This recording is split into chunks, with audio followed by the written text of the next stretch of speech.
Hello everyone, I am the storyteller and I am here to help you today.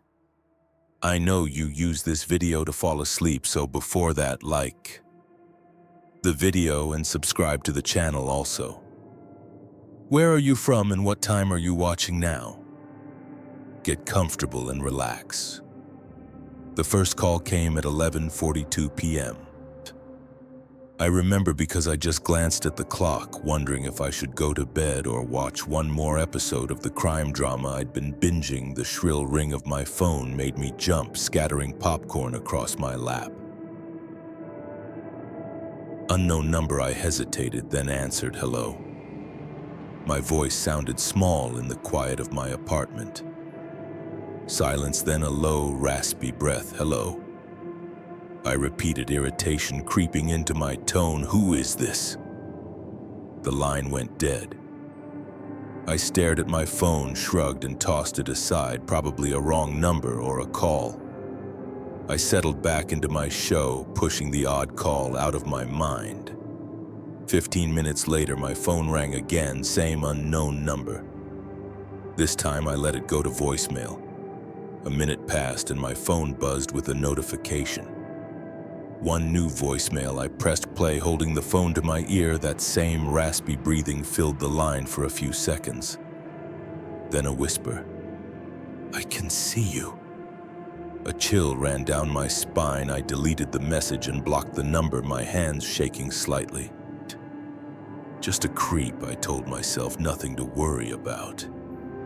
I got up to make some tea, hoping it would calm my nerves as I waited for the kettle to boil. I found myself peeking out the window, scanning the dark street below. Nothing but parked cars and empty sidewalks. Back on the couch, clutching my mug of chamomile. I tried to focus on my show, but my mind kept wandering, replaying that whispered message, I can see you. My phone buzzed, a text from another unknown number. Nice pajamas. I looked down at my faded Star Wars pajama pants and felt my stomach drop. How could they know? I jumped up and ran to each window, yanking the curtains closed. My heart was pounding so hard I could feel it in my throat. I dialed 911 with trembling fingers. 911, what's your emergency? I took a deep breath. I'm getting threatening calls and messages from someone who says they can see me. I think I'm being watched. The dispatcher's voice was calm and professional. Are you in immediate danger? Do you see anyone around your property? No. I don't think so. I don't see anyone, but ma'am, while this is certainly unsettling, we can't send officers unless there's an immediate threat. Have you blocked the number?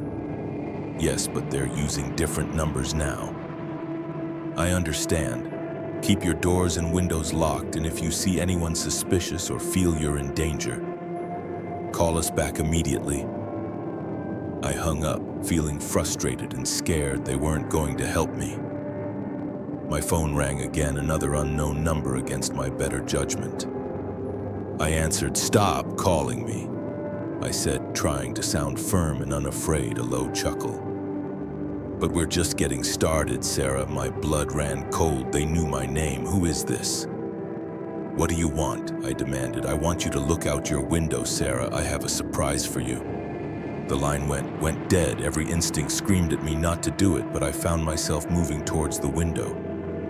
My hand shook as I reached for the curtain. I took a deep breath and pulled it back just an inch.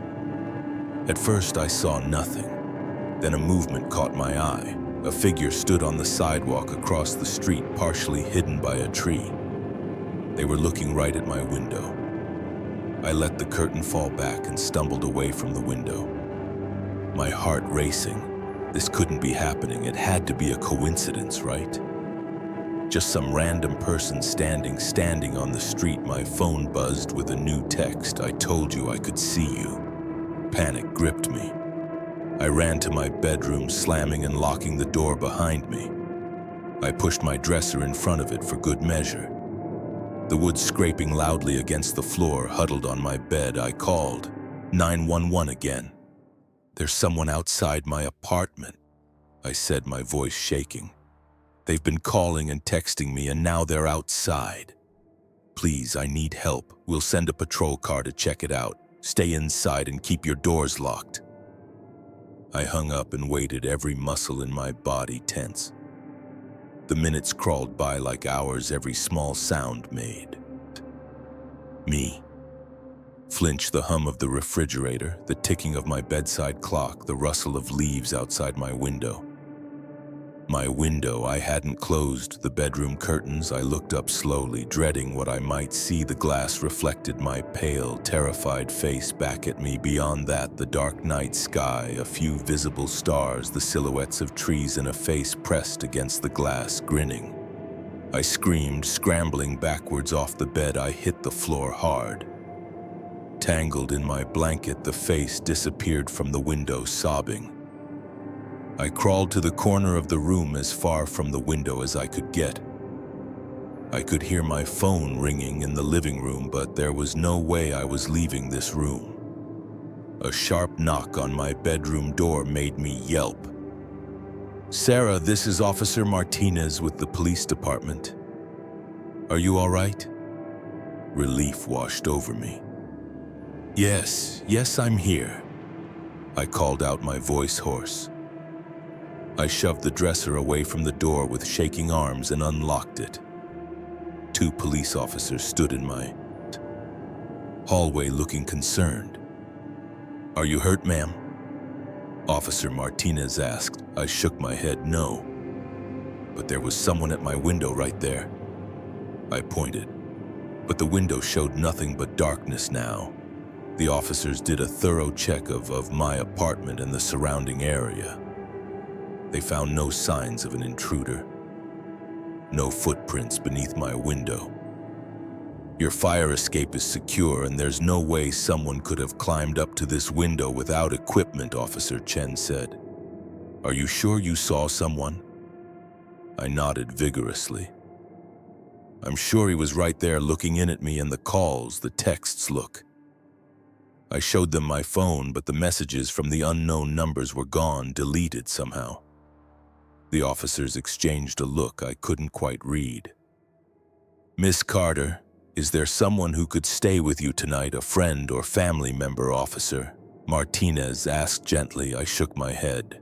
"My family's out of state and my friends all live across town. All right, we'll have a car patrol the area for the rest of the night. Try to get some rest and don't hesitate to call if anything else happens after they left." I double-checked every lock, every window. I turned on all the lights and played loud music to drown out any sounds that might freak me out. There was no way I was sleeping tonight. I paced my living room, jumping at every car that drove by, every gust of wind that rattled the windows. My phone remained silent as the first light of dawn began to creep through the curtains. I finally started to relax. I'd made it through the night. Maybe it had all been some vivid stress-induced hallucination. Maybe my phone buzzed, new text message with trembling fingers. I opened it. "Good morning, Sarah. Did you miss me? Don't worry, I'll see you again soon." Sweet dreams attached was a photo of me. Asleep on my couch, clearly taken from inside my apartment. I dropped the phone like it had burned me. This wasn't possible. The police had checked everything. I'd been awake all night, but as the terror rose in my throat, threatening to choke me. My eyes landed on the TV remote next to me. The Blu-ray player was on the menu screen of my show, playing on a loop. Slowly, the realization dawned on me. I hadn't been binging a new show last night.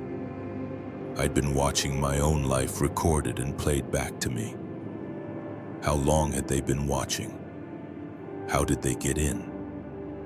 And most terrifying of all, were they still here? As if in answer, I heard a creak from inside my walls.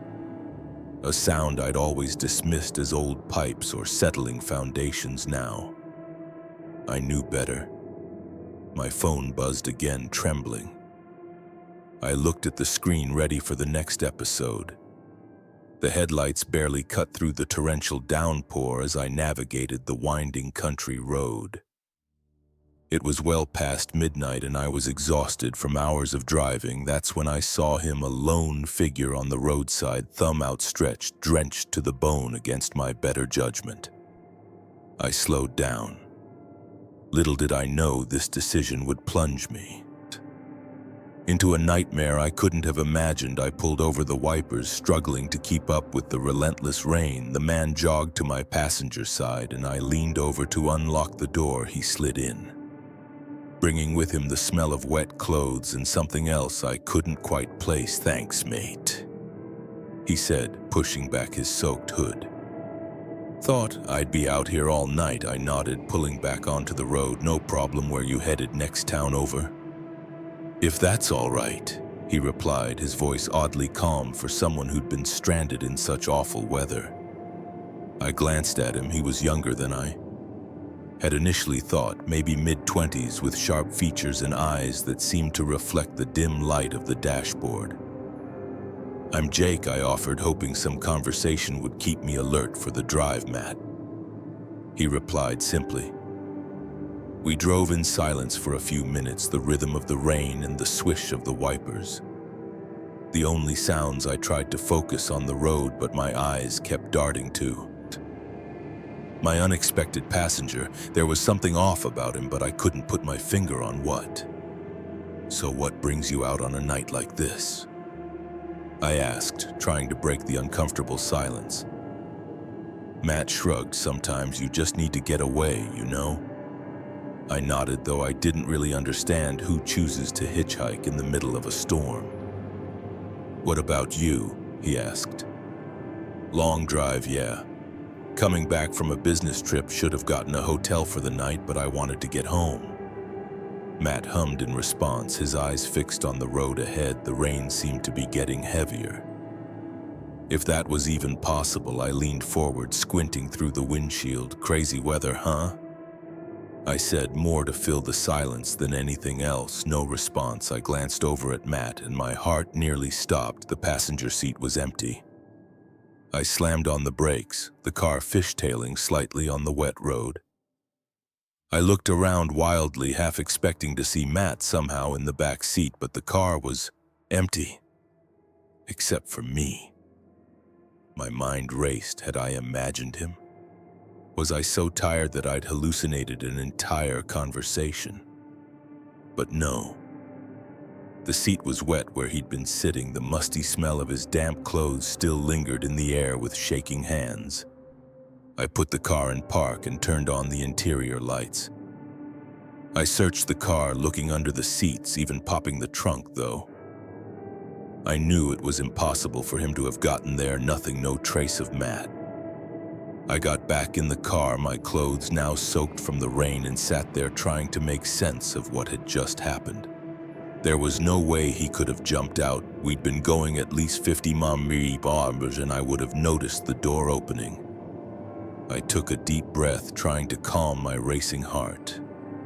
Maybe I had dozed off for a second and dreamed the whole thing. Sleep deprivation could do strange things to a person's mind, right?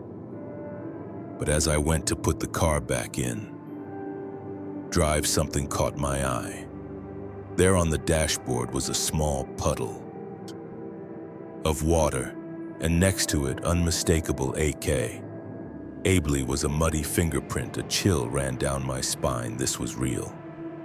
Matt had been here, and now he was gone. I put the car in drive and pressed the gas pedal to the floor, desperate to put as much distance between me and the stretch of road as possible. My mind whirled with possibilities, each more terrifying than the last. As I drove, I couldn't shake the feeling that I wasn't alone. Every shadow seemed to move.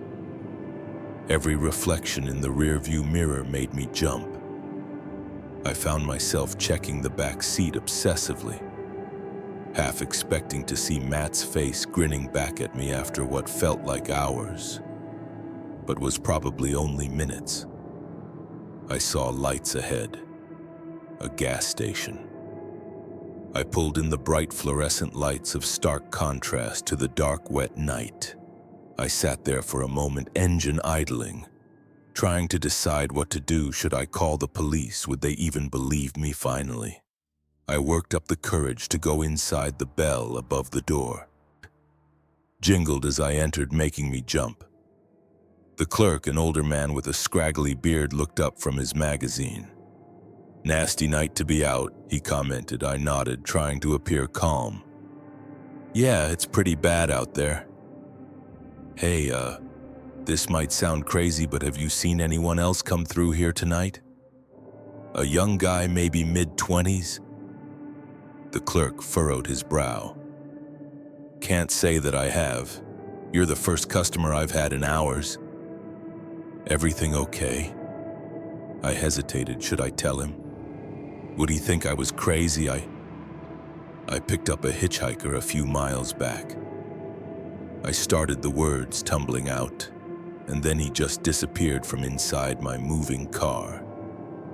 I expected the clerk to laugh, to tell me I must be tired and seeing things instead. His face paled. "You picked him up on Blackwood Road?" he asked, his voice barely above a whisper. I nodded, a sense of dread growing in the pit of my stomach. The clerk sighed, rubbing his face with his hands. "You're not the first, you know. It's been happening for years, always on. Rainy nights, always on that stretch of road." What are you talking about?" I asked, though part of me didn't want to know the answer. "There was an accident about 10 years back," the clerk said. His eyes distant. "Young guy hitchhiking in a storm. Driver didn't see him until it was too late. Hit him head on, they say. They say he died instantly. I felt the blood drain from my face, but I talked to him. He was in my car." The clerk nodded solemnly. "They all say that. Sometimes he talks, sometimes he doesn't, but he always disappears." I stumbled back, gripping the counter for support. This couldn't be real. Ghosts weren't real. I was tired. That's all I was seeing. "Things look, son," the clerk said, his voice gentle. "Why don't you sit down for a bit? I've got some coffee in the back. You look like you could use it." I nodded numbly, following him to a small break room. He poured me a cup of coffee, the aroma helping to ground me somewhat. What do I do now?" I asked, my voice shaking. The clerk shrugged. "Not much you can do. He's never hurt anyone, far as I know. Just gives them a good scare, my advice. Get some rest and try to put it behind you." But as I sat there sipping the too-hot coffee, I knew I'd never be able to forget the image of Matt. His eyes reflecting the dashboard lights was burned into my memory. After a while, I thanked the clerk and headed back to my car. The rain had finally let up and a full moon peeked through the breaking clouds. I took a deep breath, trying to steel myself for the rest of the drive home. As I reached for the door handle, I froze there in the back seat.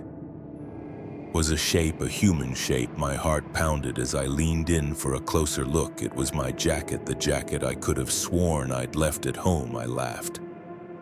The sound bordered on hysterical. My imagination was really getting the best of me. I got in the car, shaking my head at my own foolishness as I went to start the engine.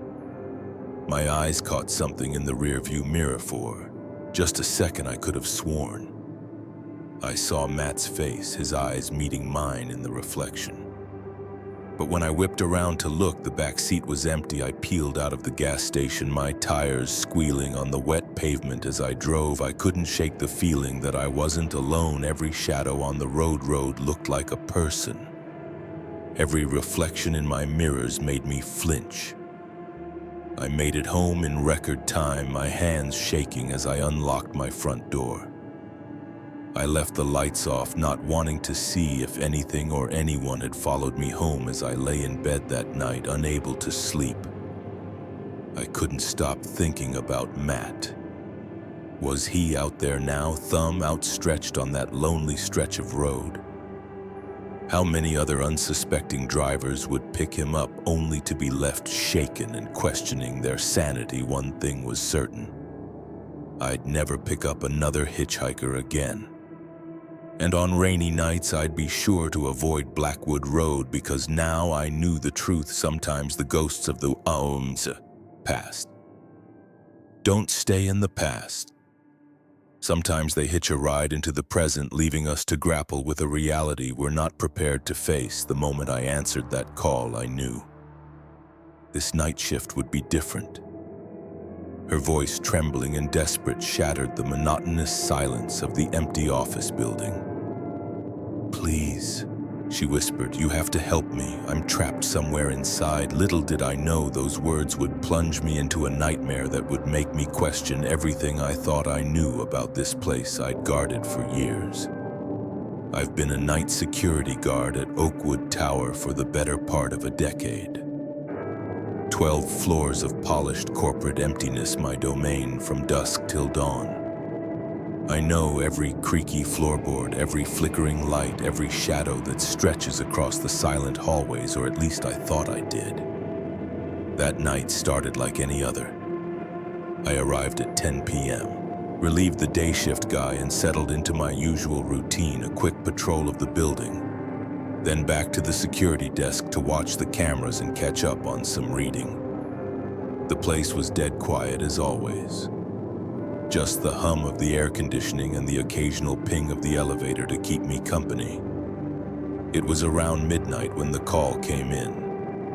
I was halfway through a dogged paperback when the phone on my desk rang, startling me out of my book-induced trance. Probably a false alarm, I thought, or maybe one of the cleaning staff had forgotten their access card again. I picked up the receiver. "Oakwood Tower Security, this is Mike." At first, there was nothing but static, then a woman's voice, so faint I had to press the phone hard against my ear to hear her. "Ear, please," she said, her words barely above a whisper. "You have to help me. I'm trapped somewhere inside." I sat up straighter, my heart rate picking up. "Ma'am, where are you exactly? What floor?" I don't know," she replied, panic evident in her voice. "It's dark. I can't see anything. Please, you have to find me, okay? Stay calm," I said, trying to keep my own voice steady. "I'm going to come look for you. Can you tell me anything about where you are? Any sounds or smells?" "It's cold," she said, and I think I hear water dripping." "Please hurry." The line went dead. I stood up, my mind racing. This had to be some kind of prank, right? The building was empty when I did my initial sweep. All the doors were locked, all the alarms set. There was no way someone could be trapped inside, but what if they were? I grabbed my flashlight and radio and headed for the elevator. As the door slid shut, I caught a glimpse of my reflection in the polished metal. My face looked pale, my eyes wide. "Get it together, Mike," I told myself. "You've dealt with weird stuff before. This is probably nothing." I decided to start at the top and work my way down. The 12th floor was executive offices, all glass walls and modern furniture. My footsteps echoed loudly as I walked the perimeter, shining my flashlight into every corner. Nothing. The 11th floor was much the same, and the 10th and the 9th. With each empty floor, I felt a mix of relief and growing unease. Where was this woman? How had she gotten in? As I stepped off the elevator onto the 8th floor, something felt different. The air was cooler here, almost damp. I shone my flashlight down the hallway, and the beam caught something that made my blood run cold. Footprints wet. Footprints on the carpet leading away from the elevator. I followed them slowly, my heart pounding in my chest. They led to a door at the end of the hall, a supply closet. If I remembered correctly, I put my hand on the doorknob, took a deep breath, and turned it. The door creaked open, revealing nothing but cleaning supplies in a mop bucket. No woman, no sign of anyone. I let out a shaky breath, half relieved and half frustrated. What was going on here? That's when I heard it, footsteps coming. From somewhere behind me, I whirled around, my flashlight beam cutting through the darkness. "Hello?" I called out. "Is someone there?" No response, just more footsteps fading away now. I ran after the sound, turning a corner just in time to see a shadow disappear into the stairwell. "Hey!" I shouted, sprinting to the door. I yanked it open and looked down the stairs, but there was nothing. No sound, no movement, just the echo of my own heavy breathing. I keyed my radio control. "This is Mike. I've got a possible intruder in the building requesting backup static," was my only reply. A chill ran down my spine as I realized I was truly alone here. Whatever was happening, I had to handle it myself. I made my way back to the elevator, my nerves on high alert. As the door slid shut, I caught movement in my peripheral vision. I turned just in time to see a figure dart past the closing gap. A woman, her long, dark hair obscuring her face. My heart leapt into my throat. The doors were already closed. I jabbed the button for the 7th floor, willing the elevator to move faster when it finally opened. I burst out, looking wildly in both directions. "Hello," I called out. "I'm here to help." "Where are you?" A soft SOB echoed from somewhere down the hall. I ran towards the sound, my flashlight beam bouncing erratically off the walls. I rounded a corner and skidded to a stop. There. She was a woman in a white dress, her back to me, her long dark hair hanging limply down her back. She was facing the wall, her shoulders shaking with quiet sobs. "Ma'am," I said softly, not wanting to startle her. "Are you all right? I'm here to help you." She didn't respond, didn't even seem to hear me. I took a step closer. "Miss, can you hear me?" Slowly, so slowly, she began to turn around. I felt my chest tighten, a sense of dread washing over me. Something was wrong, very wrong. As she fully faced me, I stumbled backward, a scream caught in my throat. Where her face should have been, there was nothing but a swirling black void. I ran faster than I've ever run in my life. I could hear her behind me, her footsteps unnaturally fast, a high-pitched wail filling the air. I slammed into the stairwell door, practically falling down the stairs in my haste to get away. I burst out onto the ground floor, gasping for air. The lobby was dark, the streetlights outside casting long shadows across the marble floor. I ran for the front doors, fumbling with my keys just as I got the door open. A cold hand gripped my shoulder. I spun around, coming face to face with the void where her features should be. "Help me," she whispered, her voice now a horrible rasping sound. "You have to help me." I wrenched myself free and stumbled out into the street, not stopping until I was several blocks away. I stood there, bent over and panting, my mind struggling to process what had just happened. When I finally worked up the courage to return to Oakwood Tower, everything was as I had left it. No footprints, no woman, no sign that anything out of the ordinary had occurred. I sat at my desk, shaken to my core, until the morning shift arrived. I didn't tell them what had happened. How could I? They'd think I was crazy, but as I left that morning, I couldn't shake the feeling that I was being watched. I glanced up at the building, its windows reflecting the rising sun, and there, in a 7th floor window, I saw her just for a moment.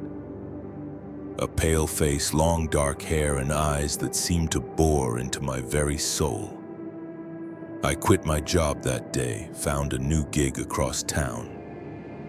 But I still dream about her sometimes, the woman in the white dress, the voice on the phone, and I wonder, is she still there? Still trapped, still waiting for someone to answer her call? I don't know if I'll ever have the answers, but one thing's for sure: I'll never set foot in Oakwood Tower again. Some mysteries are better left unsolved. Some calls better left unanswered, because sometimes when you go looking for someone who's trapped, you might just end up trapped yourself. The first set of footprints appeared on a Tuesday morning, muddy and distinct. They lead straight up to my cabin door as if their owner had materialized out of thin air. I dismissed it as a late-night hiker, perhaps someone who'd lost their way. Little did I know those innocent-looking tracks were the beginning of a nightmare that would push me to the very edge of sanity. I'd rented the cabin for a month-long writing retreat, desperate to finish my novel away from the distractions of city life nestled in the woods of Vermont. It seemed perfect, quaint, isolated, and blissfully quiet. The owner, a gruff old man named Earl, had handed me the keys with a grunt and a warning to keep the doors locked at night. Bears, he'd said by way of explanation. I'd nodded, thinking nothing of it. That first week was productive. I'd wake early, make a pot of coffee, and write until the sun dipped below the tree line. The words flowed easily, inspired by the tranquil surroundings, but as the days wore on, I couldn't shake the feeling that something was off. It started small, a book left on the coffee table when I was sure I'd put it back on the shelf. The creaking of floorboards in the middle of the night when I was certain I was alone. I chalked it up to an overactive imagination fueled by too much caffeine and not enough sleep. But then came the footprints. I stared at them, that Tuesday morning, coffee mug in hand, trying to make sense of what I was seeing. They started about 10 feet from the door, as if someone had dropped from the sky. No other tracks led to or from them. I shook my head, closed the door, and tried to focus on my writing. But the image of those muddy prints kept creeping into my mind, derailing my concentration. That night, I double-checked all the locks before bed. Sleep came fitfully, punctuated by strange dreams of shadowy figures lurking just out of sight. I woke to the sound of rain pattering against the roof, feeling groggy and unsettled as I stumbled to the kitchen to start the coffee. Something caught my eye. There on the worn wooden floor was a trail of wet footprints. My heart leapt into my throat. They LED from the front door to the middle of the living room, then vanished. I ran to the door, my hands shaking as I checked the locks. They were still secure, deadbolt in place. How is this possible? I searched every inch of the cabin, looking for signs of forced entry, but found nothing. Unnerved, I called. "Earl, has anyone else got a key to this place?" I asked, trying to keep my voice steady. "Just me and you," he replied gruffly. "Why, something wrong?" I hesitated, then told him about the footprints. There was a long pause on the other end of the line. "Probably just some animal tracks you're seeing," he finally said, but there was an edge to his voice that made me uneasy. "Don't worry about it," but I did worry. I worried all day, unable to concentrate on my writing. As night fell, I found myself jumping at every creak and groan of the old cabin. The words, "just some animal tracks," that kept repeating in my head, but I knew that was a lie. Those prints were unmistakably human. I barely slept that night, lying awake and listening intently for any sound out of place. Around 3:00 a.m. I heard its soft, deliberate footsteps circling the cabin. My blood ran cold. I wanted to get up to look out the window, but fear kept me paralyzed in bed. The footsteps continued for what felt like hours, occasionally punctuated by a soft scraping sound against the outer walls. When my alarm finally went off at 700, sunlight streaming through the curtains, I felt a wave of relief wash over me. I'd made it through the night, but as I walked into the living room, that relief evaporated instantly.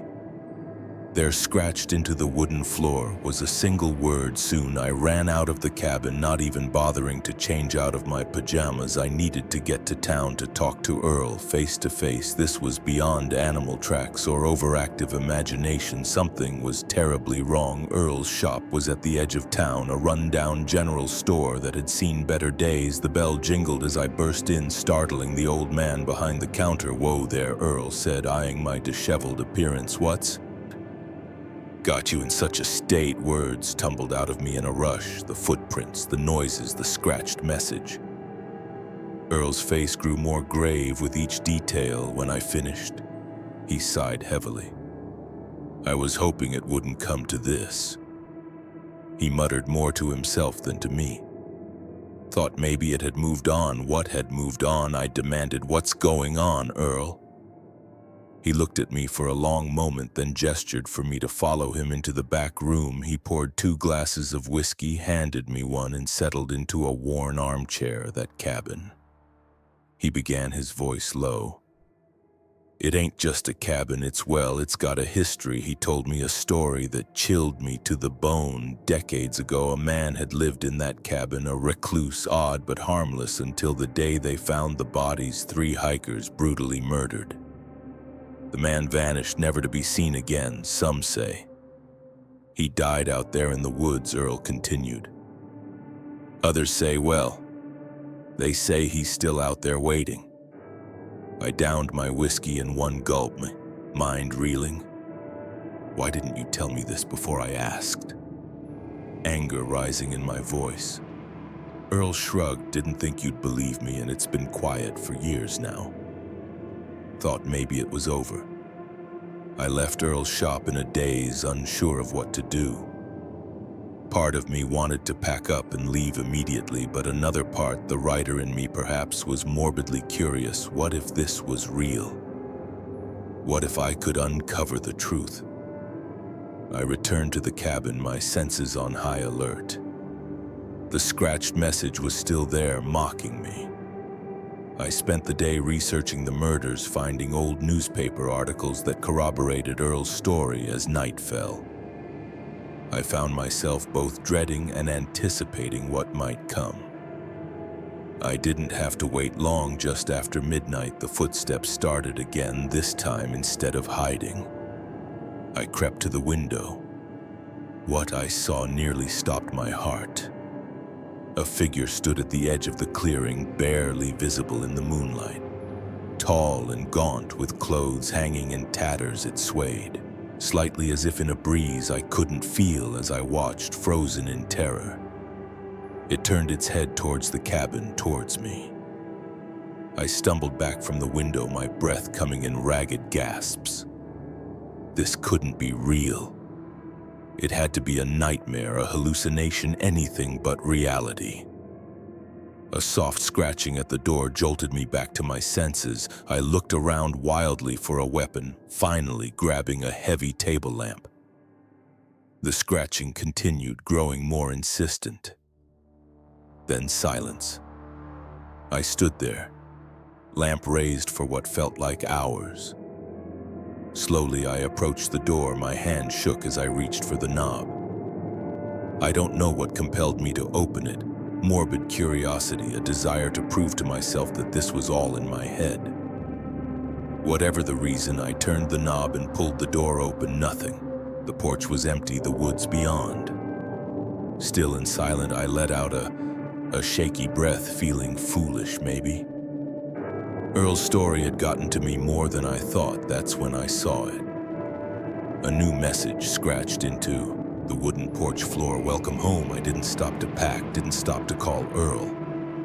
I just ran to my car, fumbling with the keys, tires squealing. As I peeled out of the driveway, in my rearview mirror, I caught a glimpse of a figure emerging from the tree line, watching me go. I drove straight through the night, not stopping until I was back in the safety of my city apartment.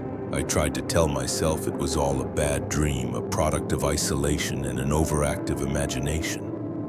But deep down, I knew the truth. Something was in those woods, something that had been waiting for how long I couldn't say. And as I sat in my apartment, jumping at every sound, I couldn't shake the feeling that it wasn't finished with me, that somehow, someday it would find me again after all it had said.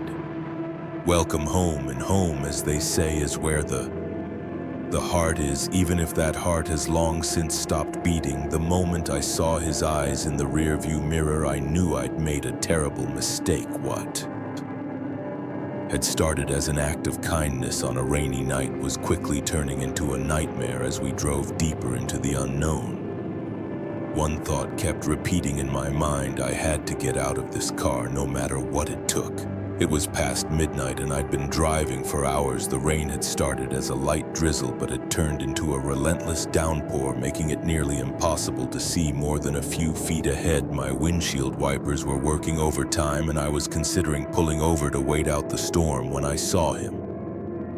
He was standing on the side of the road, thumb out, completely drenched. In the split second it took me to decide, I thought about all the times I'd been stranded and wished someone would stop before I could second-guess myself. I pulled over as he jogged to the passenger side. I unlocked the door. He slid in, bringing with him the smell of rain and something else I couldn't quite place. "Thanks, man," he said, pushing his wet hair out of his eyes. I thought, "I'd be out here all night, no problem," I replied, pulling back onto the road. "Where you headed?" "Just the next town over, if that's all right," he said, his voice oddly calmed for someone who'd been standing in the pouring rain. I nodded, trying to focus on the road ahead. The rain wasn't letting up, and I had to squint to make out the yellow lines. "Mark," I offered, hoping some conversation would help. "Keep me alert, John," he replied simply. We drove in silence for a few minutes, the rhythmic swish of the wipers the only sound I kept. Sneaking glances at John, something about him setting me on edge. He was staring straight ahead, his face partially hidden in shadow. "So what brings you out on a night like this?" I asked, trying to break the uncomfortable silence. John shrugged. "Sometimes you got to do what you got to do, you know." I nodded, though I didn't really understand who chooses to hitchhike in the middle of a storm. "What about you?" he asked. "Long drive, yeah. Coming back from visiting." "Family, should have gotten a hotel for the night, but I wanted to get home," John hummed in response, his eyes still fixed on the road ahead. The rain seemed to be getting heavier. If that was even possible, I leaned forward, squinting through the windshield. "Crazy weather, huh?" I said, more to fill the silence than anything else. "Yeah," John replied, his voice low.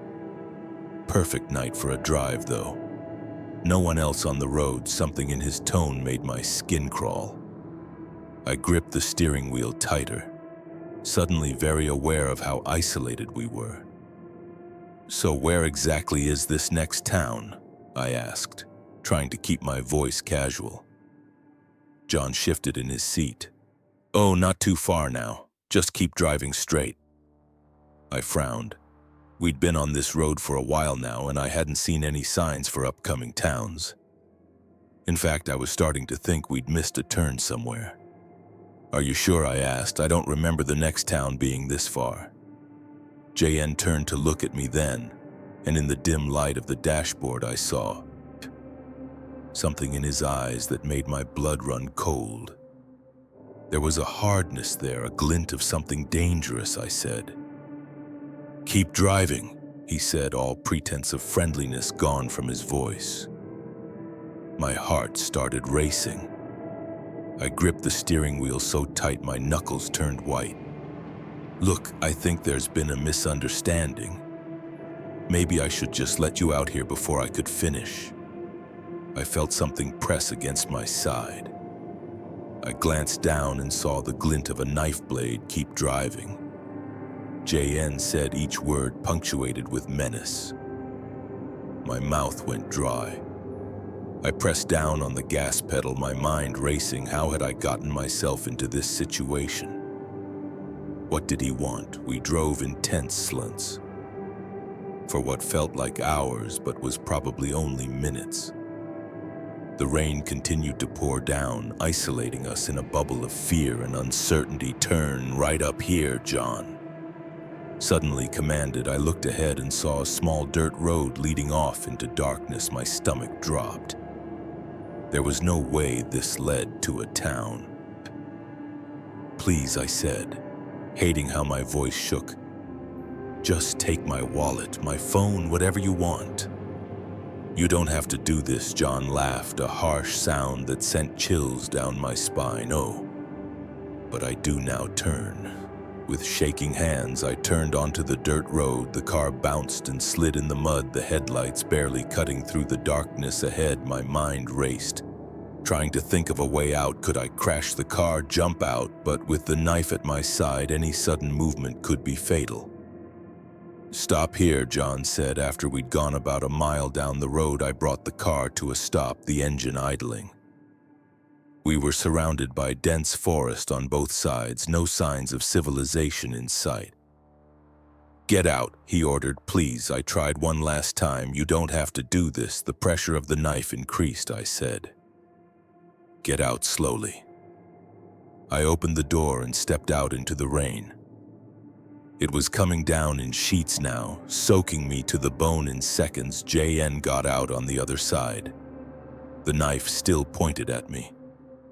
"Walk," he said, gesturing towards the woods. As I took my first step, a plan started to form in my mind. It was risky, possibly suicidal, but it was all I had. We walked for what felt like miles, the mud sucking at my shoes, branches whipping at my face. John stayed a few paces behind me, occasionally prodding me with the knife to keep moving. Finally, we came to a small clearing. John told me to stop. "Turn around," he said. This was it, my one chance. As I turned, I intended to slip in the mud. I fell backwards, my arms flailing in the split second of confusion. I kicked out hard, catching John in the knee. He yelled in pain and surprise, the knife falling from his hand.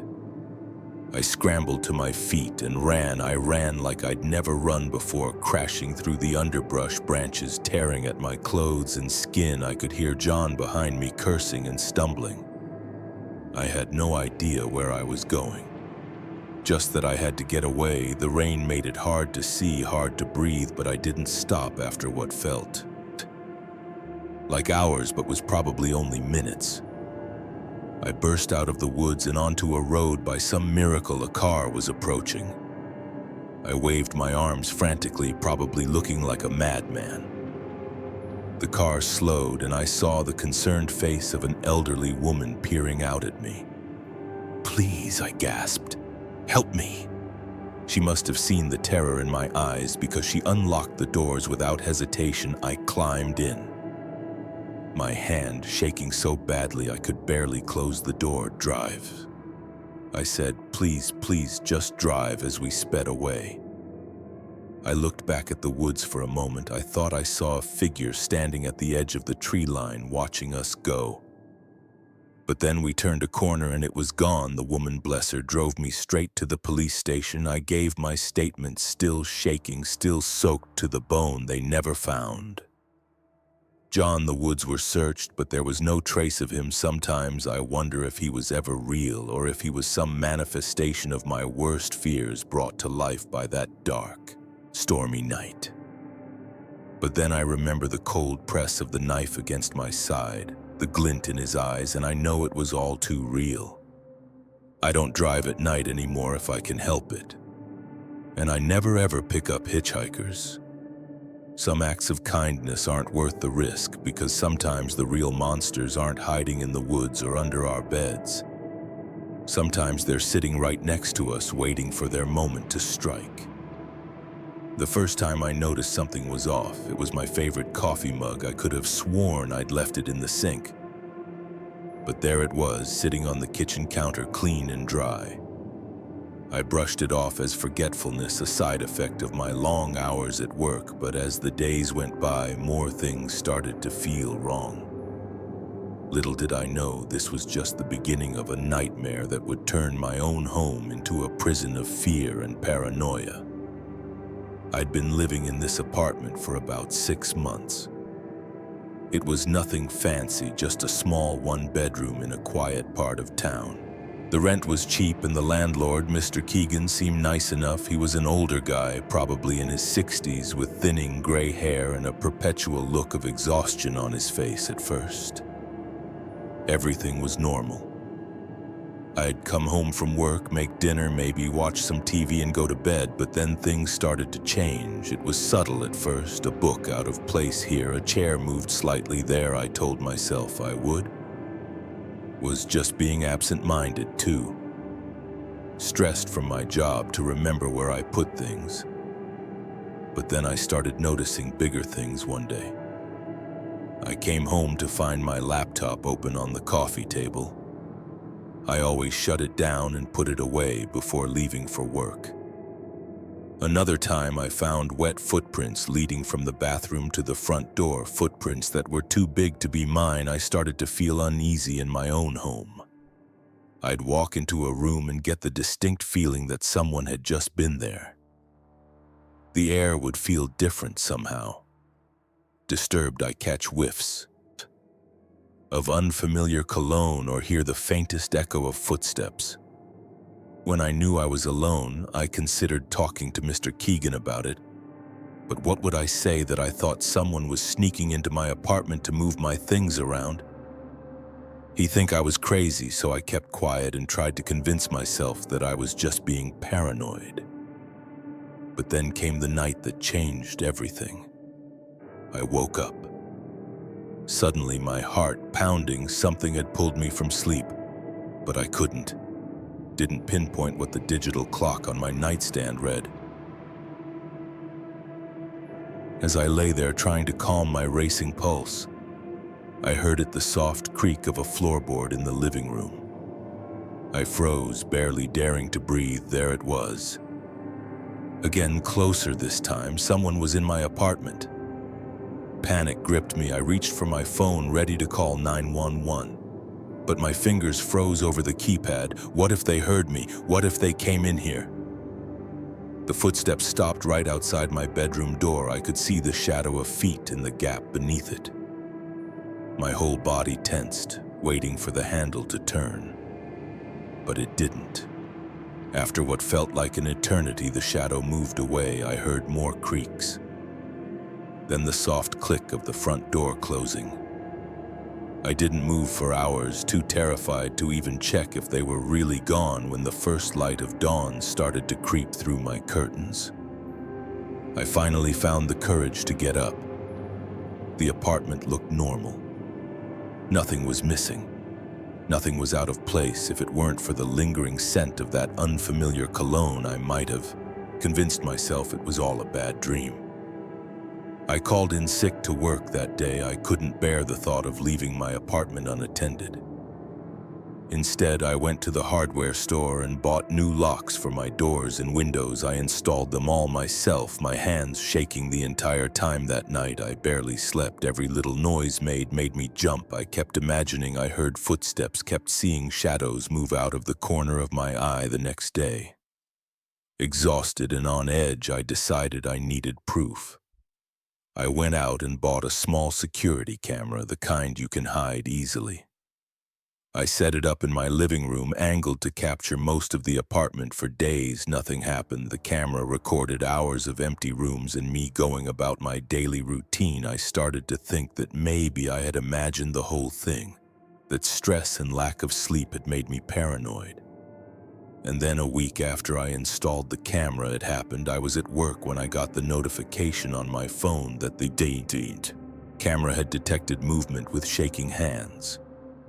I opened the app and watched the live feed. There was someone in my apartment, a man moving around my living room like he owned the place as he turned towards the camera.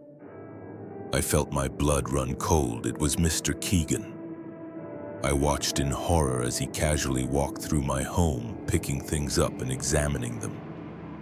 He went into my bedroom, staying there for far too long. When he came out, he was carrying one of my sweaters. He held it to his face and inhaled deeply before putting it back.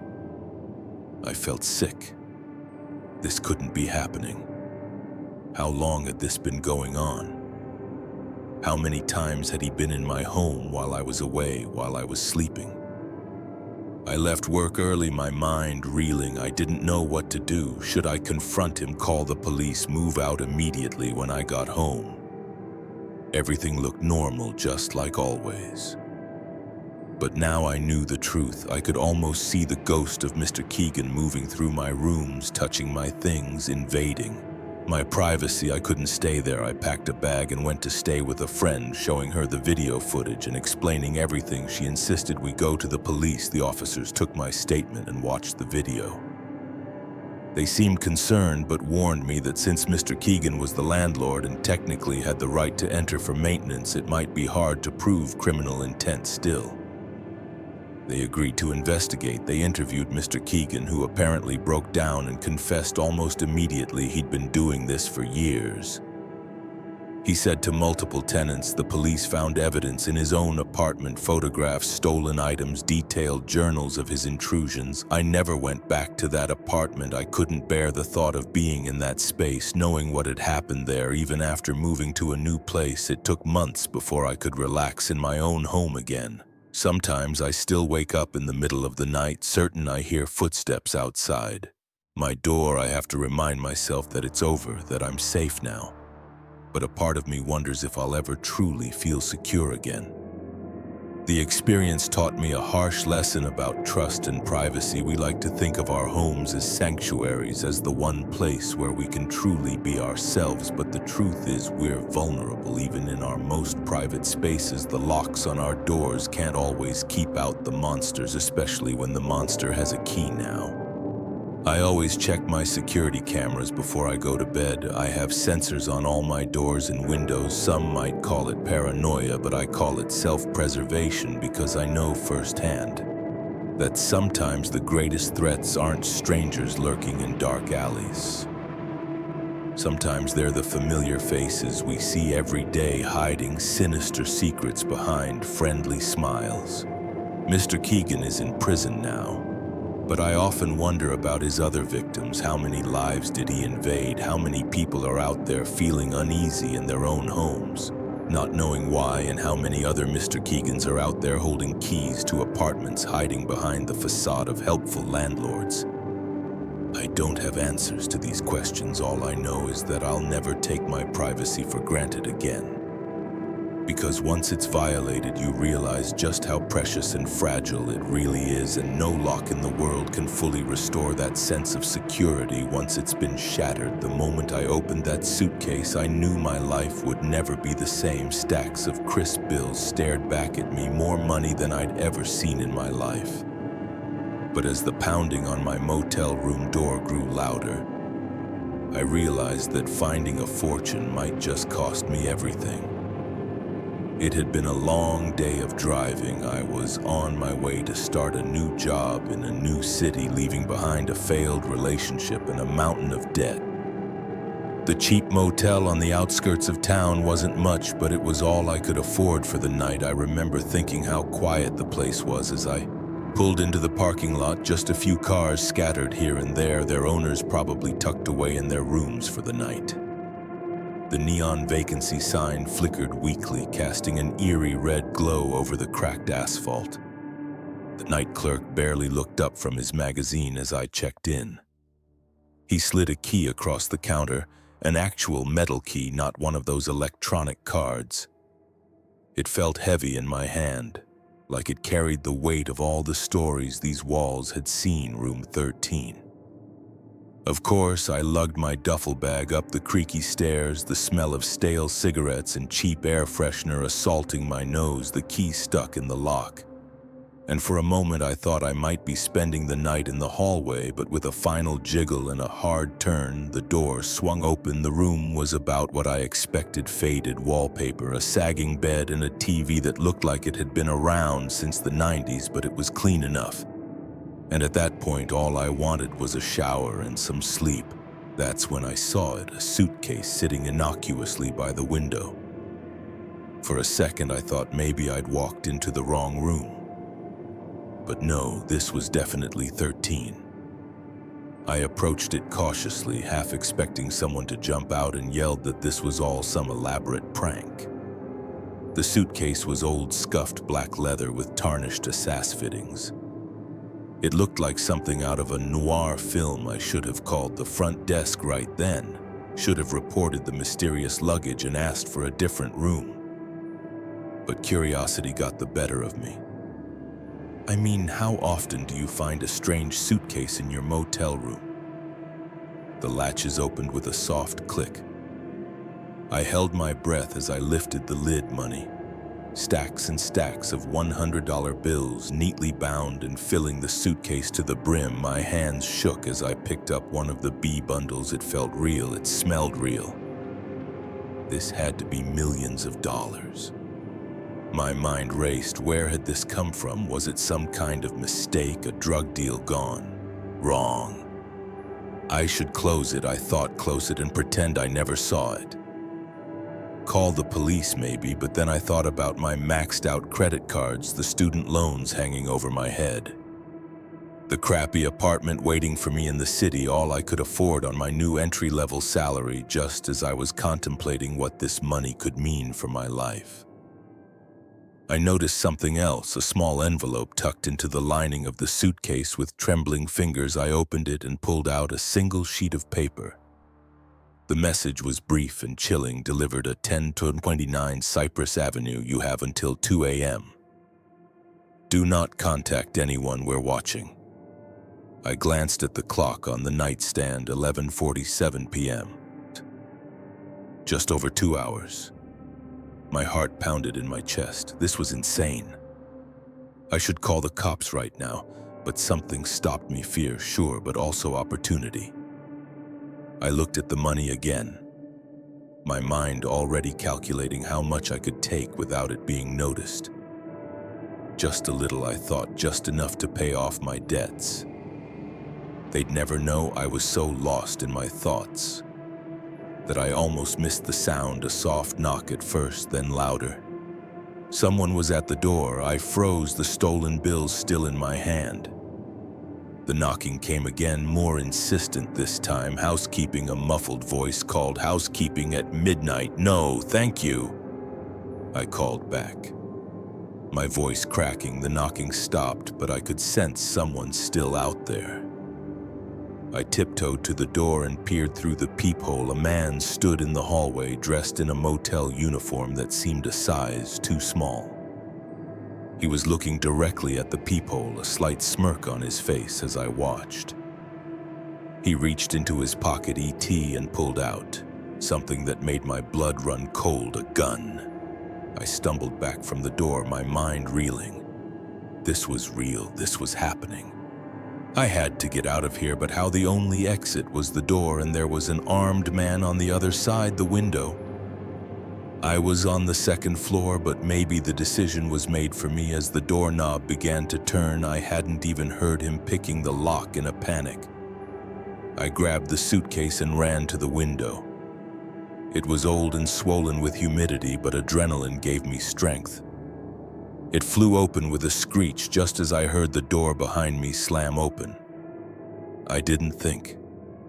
I just jumped. The fall was both longer and shorter than I expected. I hit the ground hard, the suitcase tumbling from my grasp. Pain shot through my ankle, but I ignored it. I could hear shouts from above, the sound of running feet. I scooped up the suitcase and ran. My car was just a few spaces away. If I could just make it. A gunshot rang out, the bullet pinging off the pavement near my feet. I yelled and ran faster, my injured ankle screaming in protest. I reached my car, fumbling with the keys. Another shot, this one shattering my rear window. I dove inside, jammed the key into the ignition, and peeled out of the parking lot in my rearview mirror. I could see two men running after me, but they quickly fell behind. I drove aimlessly, taking random turns, my heart pounding so hard I thought it might burst from my chest after about 20 minutes. When I was sure I wasn't being followed, I pulled into an empty parking lot. My hands were shaking so badly I could barely turn off the engine. What had I done? What had I gotten myself into?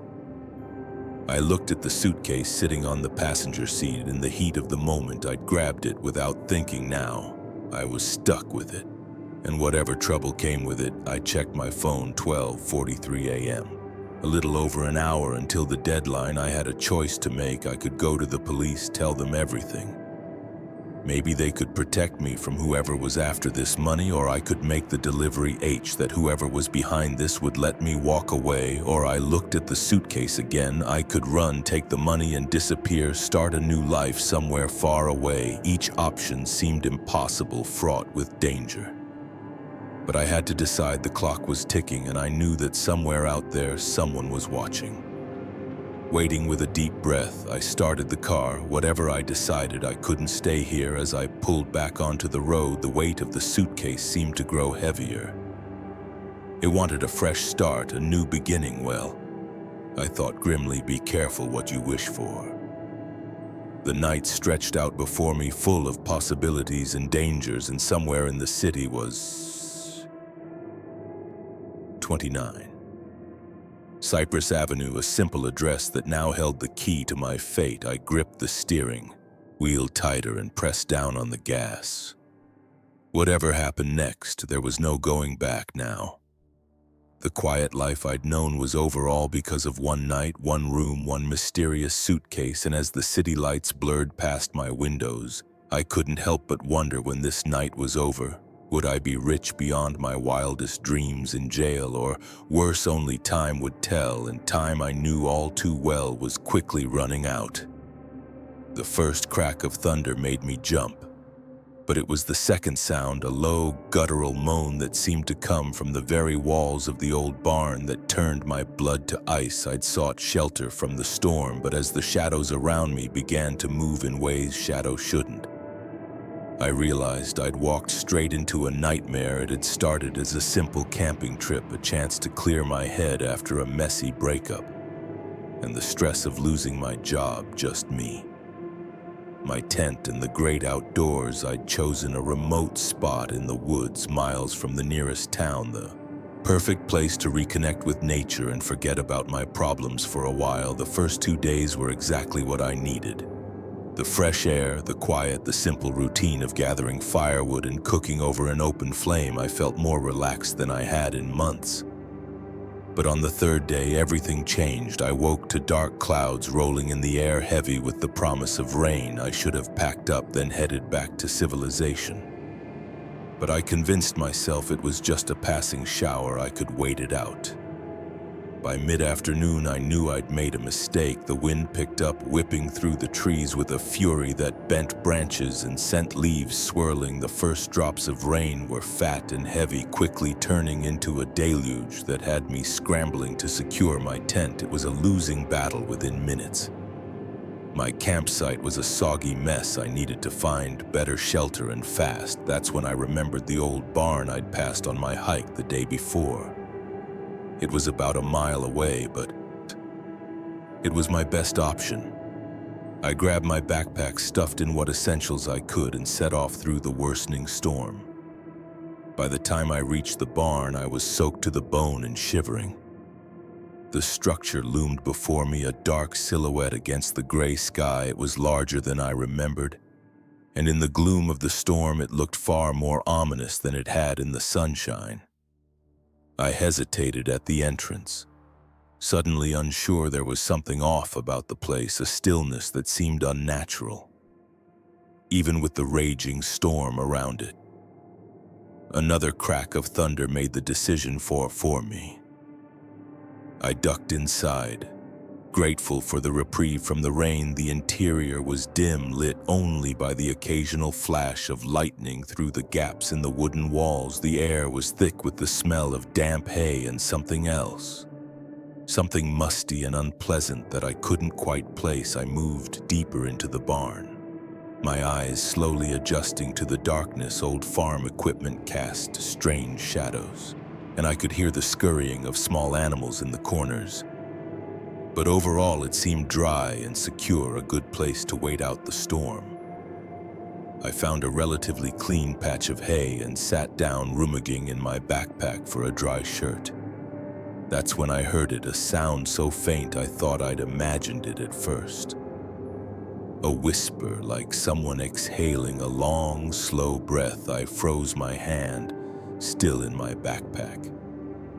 "Hello," I called out, my voice sounding unnaturally loud in the empty barn. "Is someone there?" No response, just the howling of the wind outside and the steady drumming of rain on the roof. I shook my head, laughing nervously at my own jumpiness. Of course, no one was here. It was just an old empty barn in the middle of nowhere. I changed into my dreary clothes and tried to get comfortable. The storm showed no signs of letting up, and I resigned myself to spending the night here. It wasn't ideal, but it was better than being out in that downpour as night fell. The darkness in the barn became absolute. My flashlight cast a weak beam that seemed to be swallowed up by the shadows. I kept it on a small circle of light that did little to dispel the growing sense of unease that was settling over me. That's when the noises started. At first, it was just creaks and groans, old wood settling, I told myself. But then came sounds I couldn't explain away so easily, scratching noises from the walls, soft thuds from the haft above. And worst of all, that whispering sound again, closer now, like someone was standing just beyond the reach of my flashlight. I pulled my knees to my chest, my eyes darting around wildly. This wasn't right. I shouldn't be here. Every instinct was screaming at me to run, storm or no storm, but where would I go? I was miles from anywhere in the middle of a forest I barely knew in pitch darkness and pouring rain. A particularly loud thud from above made me yelp. I swung my flashlight toward the sound, and for a split second I thought I saw something move in the holoft, a dark shape too big to be an animal ducking out of sight. "Who's there?" I shouted, my voice cracking with fear. "This isn't funny." That's when the whispering started again, but this time I could make out words, "Join us." It seemed to say, the sound coming from everywhere and nowhere at once, "Saint with us." I scrambled to my feet, my heart pounding so hard I could feel it in my throat. This couldn't be happening. I had to be dreaming or hallucinating, or a hand touched my shoulder. I screamed, spinning around and swinging my flashlight like a weapon. The beam caught something, a face, pale and gaunt, with eyes that reflected the light like an animal's. It grinned at me, revealing teeth that were far too sharp to be human. I ran. I didn't plan, just ran blindly toward where I thought the door was. I could hear movement all around me. Now the rustling of hay and the creaking of floorboards as unseen things gave chase. I slammed into the barn door with enough force to knock the wind out of me, fumbling with the latch in panic. It wouldn't budge. I was trapped. Hands grabbed at me from behind, cold and strong. I thrashed and kicked somehow. Breaking free in desperation, I threw myself at one of the walls where I'd seen gaps in the planks. The old wood gave way with a splintering crack, and suddenly I was outside. Rain lashing at my face. I didn't stop to see if I was being followed. I just ran. Stumbling through the dark forest branches, whipping at my face and arms, I ran until my lungs burned and my legs felt like jelly. When I finally stopped gasping for breath, I realized I had no idea where I was. The storm still raged around me, but it was preferable to what I'd left behind in that barn. As the adrenaline faded, the reality of my situation sank in. I was lost in the woods in the middle of a storm with no supplies and no idea which way to go, but even that seemed better than going back. I started walking, picking a direction at random and hoping it would lead me to a road, a house, anything as I trudged through the rain. My mind kept replaying what I'd seen in the barn. It couldn't have been real. Maybe I'd eaten some bad berries or hit my head, or a distant sound made me stop in my tracks. Was that a car engine? Hope surged through me. I changed direction, moving as fast as I could toward the sound after what felt like hours, but was probably only minutes. I burst out of the tree line onto a road. Headlights appeared in the distance. I waved my arms frantically, praying they'd see me. The car slowed, then stopped. An older couple peered out at me. Concern evident on their faces. "Are you all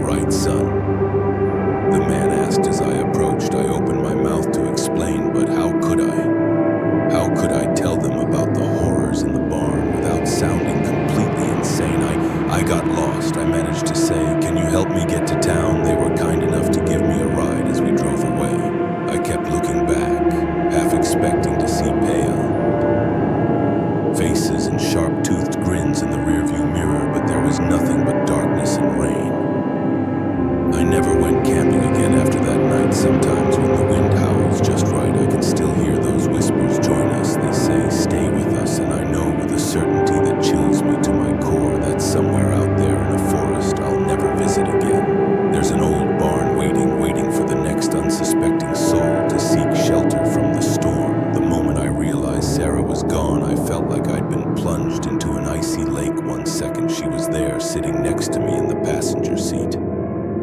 And the next, nothing, just an empty space where a person should have been. It was as if the rainy night had reached into my car and swallowed her whole, leaving me alone with a mystery that would haunt me for years to come. It had been a long day at the office, the kind where the fluorescent lights seem to drain your soul and the clock on the wall mocks you with its slow ticking. I was the last one out as usual, locking up just as the storm clouds rolled in. That's when I saw Sarah huddled under the building's awning, clutching her jacket tight around her. I knew her vaguely. She worked in accounting 2 floors below me. We'd exchanged pleasantries in the elevator a few times, but that was about it. "Need a ride?" I called out, already feeling raindrops on my face. She looked relieved. "Are you sure I don't want to impose?" I waved off her concern. "It's no trouble. Where do you live?"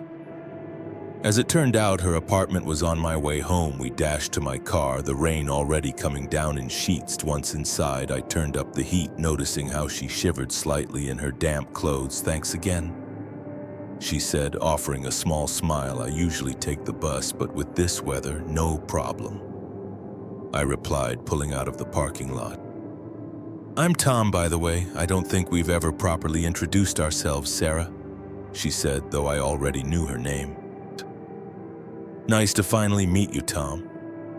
We fell into easy conversation as I navigated the rain-slicked streets. Sarah was funny and quick-witted, and I found myself enjoying her company more than I expected. We talked about work, our weekend plans, the latest office gossip. It felt nice, normal. The rain was getting heavier, making it hard to see more than a few feet ahead. I leaned forward, squinting through the windshield wipers, working overtime. "This is crazy," I muttered. "I can barely see the road. Maybe we should pull over." Sarah suggested, a note of concern in her voice. I shook my head. "We're almost to your place, just a few more minutes." I glanced over at her, offering what I hoped was a reassuring smile. She smiled back, but there was tension around her eyes. That was the last time I saw her. I turned my attention back to the road, focusing on not hydroplaning in the deep puddles that were forming. The rhythmic swish of the wipers and the drumming of rain on the roof filled the car. "So, any big plans this weekend?" I asked, trying to lighten the mood. No response, Sarah. I turned to look at her again, and my heart nearly stopped. The passenger seat was empty. I slammed on the brakes, the car fishtailing slightly before coming to a stop for a long moment. I just sat there, staring at the vacant seat, trying to process what I was seeing, or rather what I wasn't seeing. Sarah. I called out again, louder this time. Maybe she'd somehow slipped into the back seat. But no, that was empty too. I got out of the car, rain immediately soaking through my clothes. "Sarah," I yelled, my voice barely audible over the storm. There was no sign of her anywhere. My mind raced. Had she jumped out of the car? But why and how hadn't I noticed? The door hadn't opened. I would have felt the rush of wind and rain, and we'd been going at least 40 km/h. If she'd somehow fallen out, she'd be seriously injured. I walked up and down the street, calling her name, peering into the darkness, but there was nothing, just empty sidewalks in the relentless rain after what felt like hours, but was probably only minutes. I got back in the car, shaking from both cold and shock. I sat there, water dripping from my hair, trying to make sense of what had happened. Had I imagined her? No, that was impossible. We'd had a whole conversation. I could still smell her perfume in the car. I drove home in a daze, my mind replaying every moment of the drive. By the time I reached my apartment, I'd convinced myself that I must have dropped her off and somehow forgotten about it. Stress and fatigue can do strange things to a person's memory, right?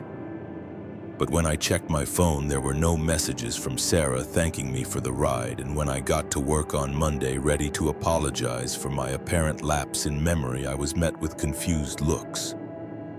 "Sarah from accounting," the receptionist said, frowning. "We don't have anyone by that name working here." I felt like I was losing my mind. I described Sarah. Her dark hair, her green eyes, the little scar on her left hand. But no one seemed to know who I was talking about. I went down to the accounting department thinking maybe there had been some misunderstanding, but as I walked through the office, I realized I didn't recognize anyone there. Faces I thought I knew suddenly seemed unfamiliar. "Can I help you?" a woman asked, noticing my confused wandering. "I'm looking for Sarah," I said, my voice sounding strange to my own ears. "She works here in account." The woman shook her head. "I'm sorry, there's no Sarah in this department. Are you sure you have the right floor?" I mumbled an apology and left my head spinning back at my desk. I tried to focus on work, but I couldn't shake the feeling that something was terribly wrong. During my lunch break, I decided to do some digging. I searched the company directory, social media, even local news articles. There was no trace of Sarah anywhere. As the days turned into weeks, I became obsessed with finding her. I retraced our drive that night countless times, always in the rain, hoping to recreate the conditions I put up. Flyers with her description, much to the concern of my co-workers who were starting to worry about my mental state. I even went to the police, but without a last name or any proof that Sarah had ever existed. They couldn't do much. The detective listened to my story with a mixture of skepticism and pity. "Look, Mr. Thompson," he said gently, "sometimes our minds play tricks on us, especially in stressful situations. Are you sure you didn't just imagine this woman?" But I knew I hadn't imagined her. The memory of our conversation was too vivid, too real. The way she laughed at my lame jokes, the slight crinkle around her eyes when she smiled. These weren't things you could invent. Months passed, and slowly life began to return to normal, or at least a new kind of normal. I still thought about Sarah every day, but the intensity of my search faded. I had to accept that I might never know what happened that rainy night, and then exactly 1 year later it happened again. I was driving home from work, another late night, another rainstorm. As I stopped at a red light, I glanced over at the passenger seat, out of habit. My heart nearly stopped. Sarah was sitting there, looking exactly as she had that night a year ago. She turned to me, a sad smile on her face. "Hello, Tom," she said softly. "I'm sorry I disappeared on you like that." I couldn't speak, couldn't move. I just stared at her, afraid that if I blinked, she'd vanish again. "I know you have questions," she continued, "but I can't answer them. I'm not even sure I understand it myself. All I know is that sometimes on rainy nights like this I exist, and sometimes I don't." The light turned green, but I didn't move. Cars behind me started honking.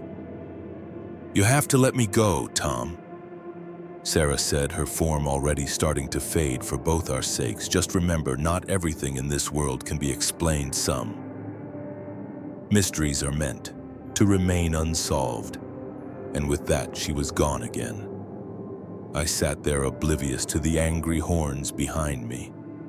Tears mixing with the rain on my face, part of me wanted to start searching again, to prove to myself and everyone else that I wasn't crazy, but a larger part knew that Sarah was right. Some things can't be explained, can't be solved. As I finally drove home, I felt a weight lift from my shoulders.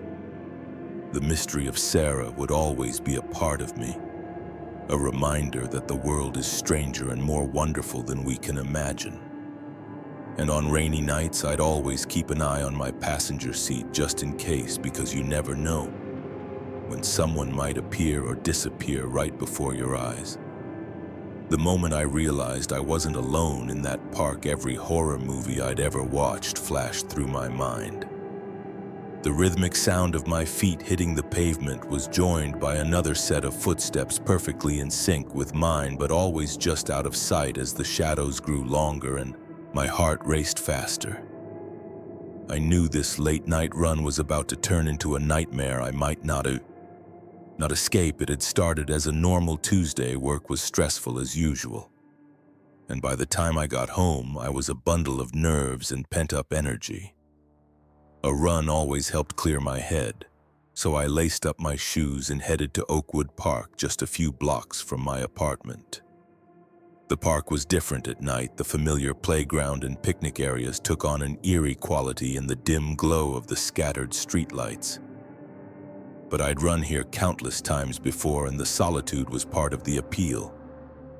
Just me, the sound of my breathing, and the gentle rustle of leaves in the evening breeze. I started my usual route, a winding path that looped around the park's perimeter.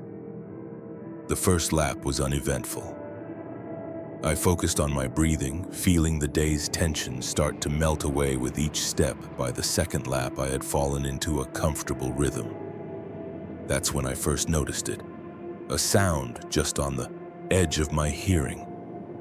Almost imperceptible at first, I thought it was just an echo of my own footsteps bouncing off the trees, but as I rounded a bend, I realized it was something else, another set of footfalls perfectly matching my pace. I glanced over my shoulder, expecting to see another late-night runner, but the path behind me was empty. A chill ran down my spine despite the warmth of the evening. I picked up my pace slightly, telling myself I was being ridiculous. It was probably just an animal in the underbrush, or maybe my imagination playing tricks on me, but the sound persisted, always behind me, always in perfect sync with my own steps. I tried varying my speed, even stopping abruptly at one point each time. The phantom footsteps adjusted, maintaining that eerie synchronization. My heart was pounding now. And not just from the exertion. I felt exposed, vulnerable. The park that had always been my refuge suddenly felt like a trap. The trees that lined the path seemed to loom over me, their branches reaching out like gnarled fingers. I decided to cut my run short and head back to the park entrance. As I turned onto the main path, I caught a flicker of movement in my peripheral vision. A dark shape just ducking behind a tree. "Hello," I called out, my voice sounding unnaturally loud in the quiet park. "Is someone there?" No response, just the distant hum of traffic and the soft rustling of leaves. I started walking briskly towards the exit. Fighting the urge to break into a sprint running would make me look like prey. I thought better to stay calm and alert. The footsteps behind me quickened to match my new pace. They sounded closer now, no longer trying to hide their presence. I could hear the crunch of gravel, the soft thud of feet on grass. I couldn't help it. I ran. I sprinted down the path, my breath coming in ragged gasps. The footsteps behind me broke into a run as well, growing louder. Closer, I chanced another look over my shoulder and saw a figure emerging from the shadows. Tall, unnaturally thin, moving with a fluid grace that seemed almost inhuman. I pushed harder, my legs burning with the effort. The park entrance was just ahead, the streetlights of the main road, a beacon of safety just a little further. Something caught my foot and I went sprawling onto the path. Pain shot through my hands and knees as they scraped against the gravel. I scrambled to get up, certain that at any moment I would feel hands grabbing me, pulling me back into the darkness. But when I turned around, there was nothing there, no shadowy figure, no sound of footsteps, just the empty path stretching back into the dimly lit park. I didn't wait to see if my pursuer would reappear. I limped as fast as I could to the park entrance, not stopping until I was under the bright lights of the main street. Only then did I pause to catch my breath, my hands on my knees as I gulped in air. A couple walking their dog. gave me a concerned look as they passed. I must have been quite a sight, sweaty, wide-eyed with bloody palms and torn running clothes. "Are you okay?" the woman asked. Taking a step towards me, I nodded, not trusting my voice just yet. They lingered for a moment, clearly unsure whether to believe me before continuing on their way. As my breathing slowed and the adrenaline began to fade, I started to doubt myself. Had there really been someone following me, or had I let my imagination run wild, turning normal nighttime park sounds into something sinister? I looked back at the park entrance. Everything seemed peaceful now. No shadowy figures, no phantom footsteps, just a quiet, empty park at night. Shaking my head, I turned to walk home. I'd barely gone a block when I heard it again. Footsteps matching my pace exactly, coming from just behind me. I whirled around, ready to confront whoever or whatever had been stalking me. But the sidewalk was empty. The sound stopped the moment I did. A car drove by, its headlights sweeping across the street. For just a split second, I saw something that made my blood run cold. A shadow cast on the sidewalk beside me, a shadow that didn't match my own. I ran all the way home, not daring to look back again. I slammed my apartment door shut behind me, locking it with shaking hands. Only when I was safely inside did I allow myself to break down, sliding to the floor as sobs racked my body. What had happened in that park? Who or what had been following me? The rational part of my brain tried to come up with explanations. Stress-induced hallucinations, an overactive imagination fueled by too many late-night horror movies, maybe even some prankster getting their kicks by scaring runners. But deep down, I knew none of those explanations fit what I had experienced. It was something else, something that didn't belong in the world.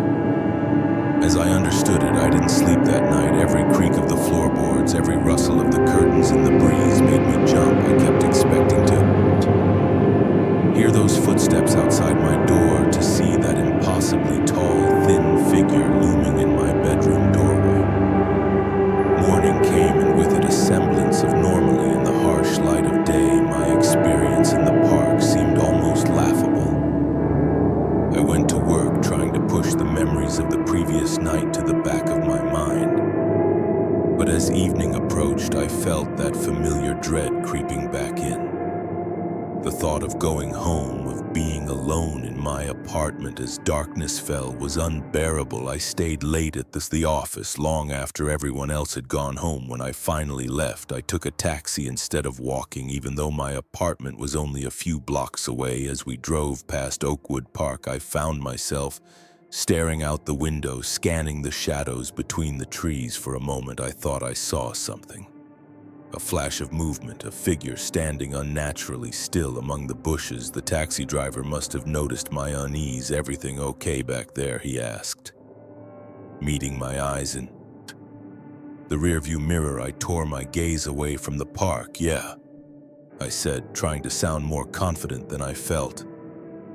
"Everything's fine," but I knew it wasn't, because as we drove away, I could have sworn I saw that figure step out onto the path. And even though we were moving, even though it was impossible, I heard its footsteps perfectly in sync with the motion of the car following me home. I haven't been back to Oakwood Park since that night. I've changed my running route, sticking to well-lit streets and populated areas. But sometimes when I'm walking home late or lying awake in the dark, I hear it, that soft, steady rhythm of footsteps, always just out of sight, and I wonder, are they getting closer? The scratching at the window was so faint at first I thought it was just the wind.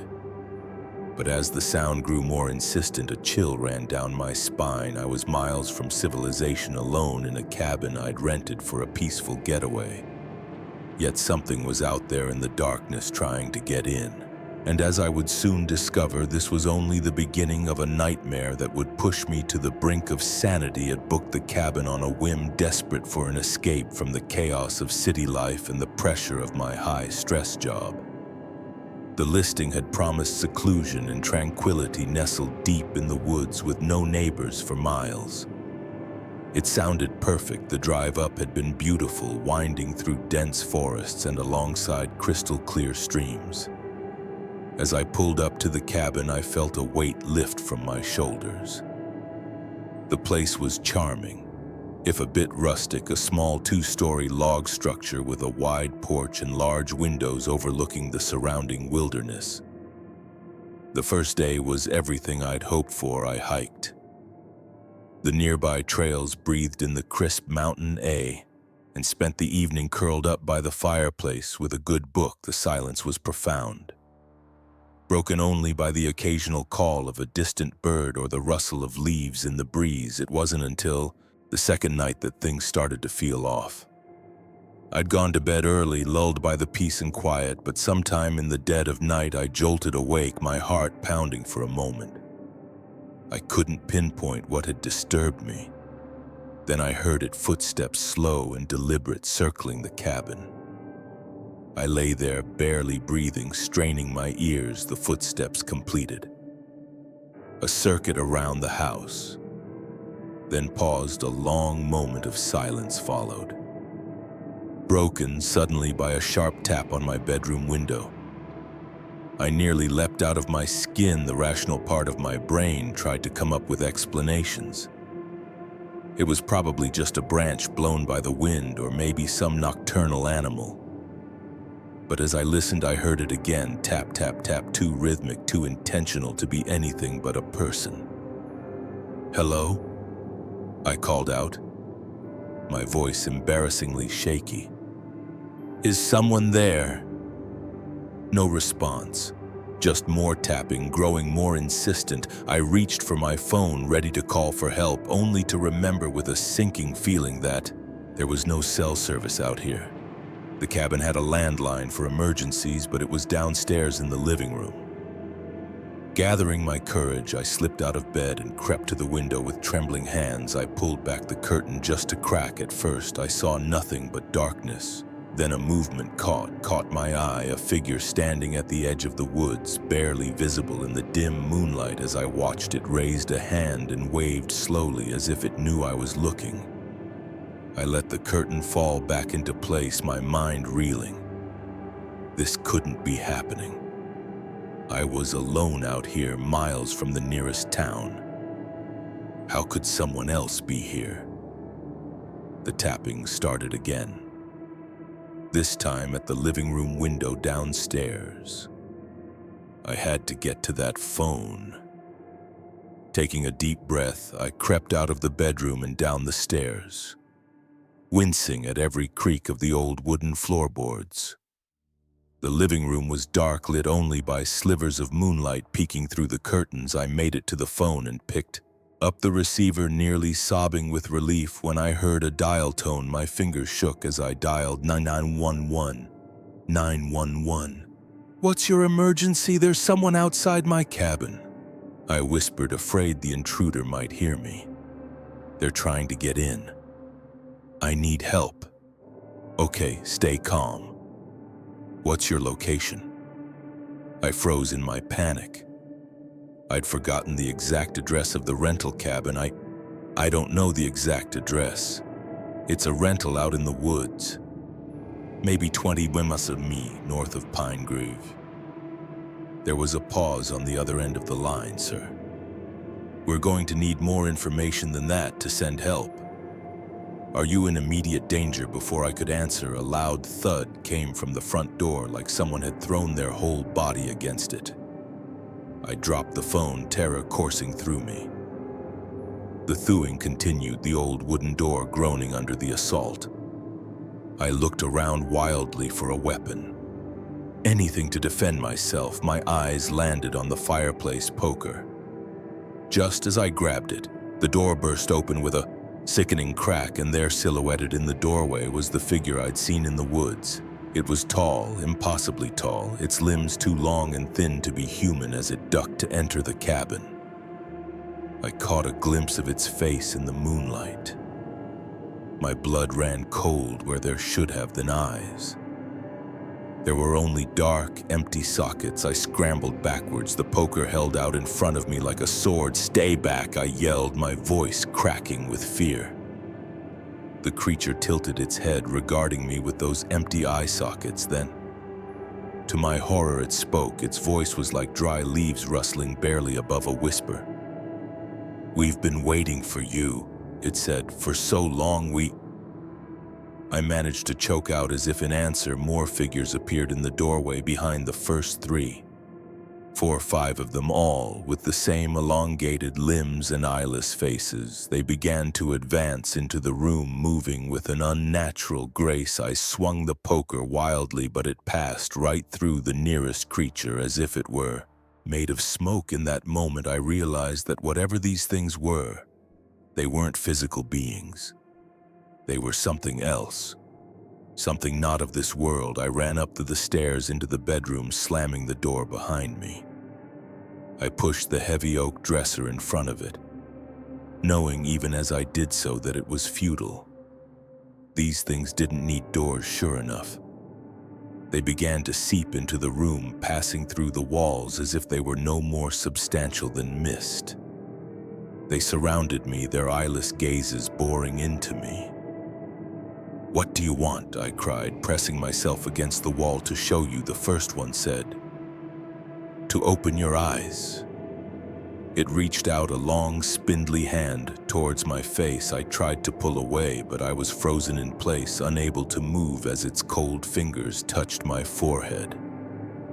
The world around me began to shift and warp. The walls of the cabin melted away, replaced by swirling cosmic vistas. I saw impossible geometries, heard sounds that no human ear was meant to hear. In that moment, I understood these beings weren't evil, weren't here to harm me. They were messengers, guardians of some greater truth that lay just beyond the veil of our reality. They showed me wonders and horrors beyond imagination, the birth and death of universes, the grand cosmic dance of creation and destruction. I saw my own life, my own death played out across the tapestry of time. When I came back to myself, I was lying on the floor of the bedroom. Sunlight was streaming through the windows and birds were chirping outside. The creatures were gone, leaving no trace of their presence. I staggered to my feet, my mind reeling from what I'd experienced. Had it all been a dream, a hallucination brought on by stress and isolation? But as I caught sight of my reflection in the mirror, I knew it had been real. My hair had turned stark white, and in my eyes I could see the echoes of the cosmic vastness I'd witnessed.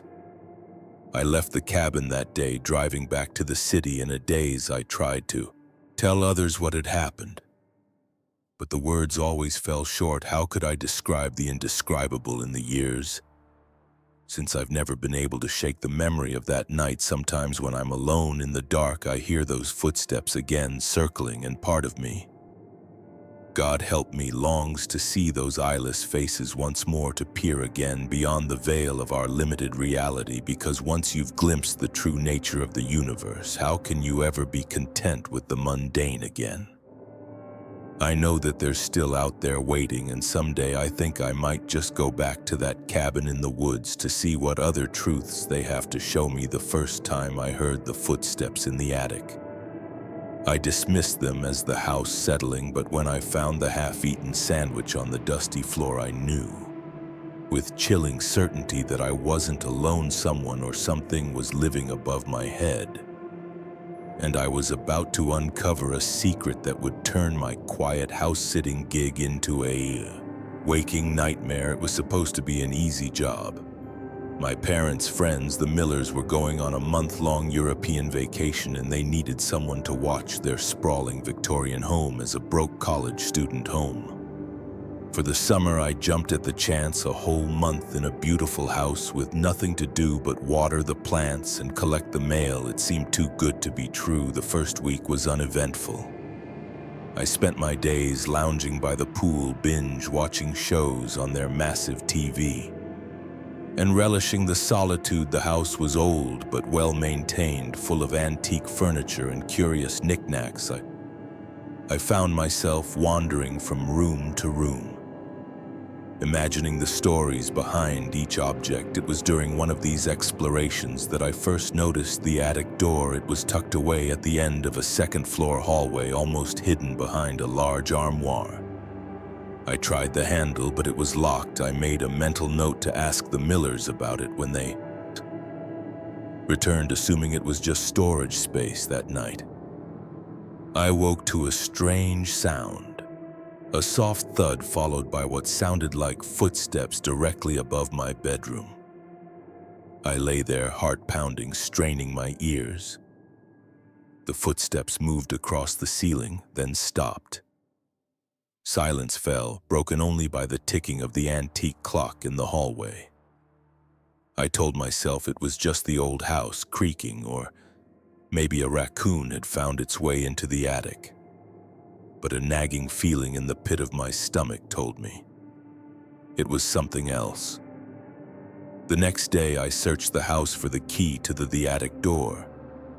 I told myself I was just being thorough, checking all areas of the house as a responsible house sitter should. But deep down, I knew I was looking for answers to the mysterious sounds. I found the key in Mr. Miller's desk drawer, a large old-fashioned thing that looked like it belonged in a Gothic novel. With shaking hands, I returned to the attic door. The key slid in smoothly, and with a turn, the lock clicked open. The door creaked as I pushed it open, revealing a narrow staircase leading up into darkness. I flicked the light switch, but nothing happened. Of course, I thought, why would it be that easy? Using my phone as a flashlight, I began to climb the stairs. Each step groaned under my weight, and I winced at the noise, irrationally afraid of alerting something. The attic was a large open space filled with the usual clutter of forgotten belongings and dust-covered furniture. Moonlight filtered through a small round window, casting long shadows across the floor. I swept my phone's light around, heart racing as I searched for any sign of an intruder. That's when I saw it. A makeshift bed tucked into a corner made from old blankets and what looked like seat cushions from a long discarded couch. Beside it was a pile of food wrappers and empty water bottles, and there on a rickety side table was a half-eaten sandwich. I stumbled backward, nearly falling down the stairs in my haste to get out. I slammed the attic door shut, fumbling with the key to lock it again. My mind was reeling. One was living in the attic. How long had they been there? Did the Millers know? I ran to my room, grabbed my phone, and dialed the Millers' emergency contact number. With trembling fingers, it went straight to voicemail. Of course, they were probably on a plane or in some remote part of Europe with no reception. I paced the room, debating what to do. Call the police, but what if I was overreacting? What if it was just a homeless person who had found a safe place to sleep? I didn't want to cause trouble if it wasn't necessary. I decided to wait until morning. I'd go up to the attic again in daylight, maybe leave a note, explaining that I knew someone was there and asking them to leave. It wasn't the bravest plan, but it felt safer than confronting them directly. Sleep was impossible that night. Every creak, every gust of wind against the windows had me sitting bolt upright in bed. I kept imagining someone creeping down the attic stairs, making their way to my room. When dawn finally broke, I was exhausted but determined. I wrote a note explaining that I was house-sitting, that I knew someone was in the attic, and asking them to please leave. I promised not to call the police if they went quietly, armed with the note and a kitchen knife. Just in case I made my way back to the attic, the morning light made it less intimidating. But my heart was still racing as I climbed the stairs. The attic looked different in daylight. Dust mows danced in the sunbeams streaming through the small window. The makeshift bed was still there, but something felt off. It took me a moment to realize what it was. Everything was neat, too neat. The bed was made. The trash was gone, and there was no sign of the half-eaten sandwich. Had they left already, or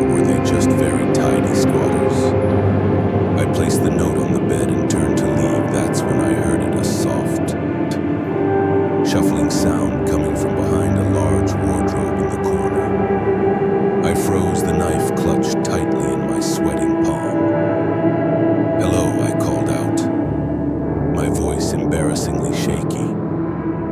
"I know you're there. Please, I don't want any trouble. Just come out and we can talk about this." Silence. Then slowly the wardrobe door began to open. I raised the knife, prepared to defend myself. But what emerged from the wardrobe wasn't a person at all. It was... I don't even know how to describe it. A creature about the size of a large dog. But with too many legs, its skin was a pale, sickly color. And where its face should have been, there was just a mass of writhing tentacles. I screamed. I couldn't help it. The creature made a high-pitched keening noise in response and scuttled towards me with alarming speed. I turned and ran, taking the attic stairs 2 at a time, not caring about the thunderous noise I was making. I burst out of the attic and slammed the door shut, fumbling with the key. I could hear the creature on the other side, its many legs scrabbling against the wood. The lock finally turned and I backed away, still clutching the knife. My mind was spinning. What was that thing? How long had it been up there? And most importantly, how was I going to get rid of it? I spent the rest of the day in a panic, alternating between pacing the house and sitting in terrified silence, straining to hear any sound from the attic. I tried calling the Millers again and again, got no answer. I thought about calling the police, but what would I tell them? That there was a tentacle monster in the attic? They'd think I was insane or on drugs. As night fell, the noises from the attic grew louder. Thumps and scratches and that awful keening sound. I huddled in the living room, every light in the house blazing, the TV on loud, to drown out the sounds from above. Around midnight, the noises stopped abruptly. The sudden silence was almost worse than the sounds had been. I sat there, hardly daring to breathe, waiting for what would happen next. Then I heard it, the unmistakable sound of the attic door opening. I gripped the knife tighter, my eyes fixed on the hallway leading to the stairs. Slow, dragging footsteps made their way down the steps. A shadow appeared on the wall, grotesquely elongated and misshapen. And then it was there in the doorway of the living room. In the bright light, it looked even more horrifying than it had in the attic. Its pale skin glistened wetly and its tentacles writhed ceaselessly. But the most terrifying thing was its eyes. Dozens of them spread across its body, all fixed on me. With an unsettling intelligence, we stared at each other for what felt like an eternity. Then, to my utter shock, it spoke not with words, but directly into my mind. "Thank you," it said, its mental voice surprisingly gentle, "for not calling others, for giving me a chance to explain." I couldn't respond. I was too terrified, too confused. "I mean you no harm," it continued. "I am lost, far from home. I found safety here in this quiet place, but now I must go. Others will come looking soon." Before I could process what was happening, the creature turned and moved with surprising grace towards the front door. It opened the door with one of its many limbs and paused on the threshold. "Forget it," said, turning its many eyes towards me. "One last time, for your own peace, forget what you've seen." And then it was gone, melting into the darkness outside. I'd like to say I did forget, that I went on with my life as if nothing had happened. But how do you forget something like that? How do you go back to normal after you've seen proof that the world is so much stranger, so much more terrifying and wondrous than you ever imagined? I never told the Millers what happened, never told anyone until now. But sometimes on quiet nights I find myself looking up at the stars and wondering, are they out there, those strange Tleed beings? And will they ever return to the quiet attic where for a brief time one of them found refuge? I don't know the answers, but I do know one thing: I'll never look at an attic the same way again. The first time I noticed the car, I thought nothing of it. Just another vehicle in the parking lot, unremarkable in every way, but as the nights wore on and it remained there always in the same spot, always occupied, a chill began to creep up my spine. Little did I know that seemingly innocuous car was about to turn my quiet night shift into a terrifying game of cat and mouse. I've been working the graveyard shift at Meadowbrook Office Park for about 6 months. It wasn't a glamorous job, but it paid the bills and gave me plenty of time to work on my writing.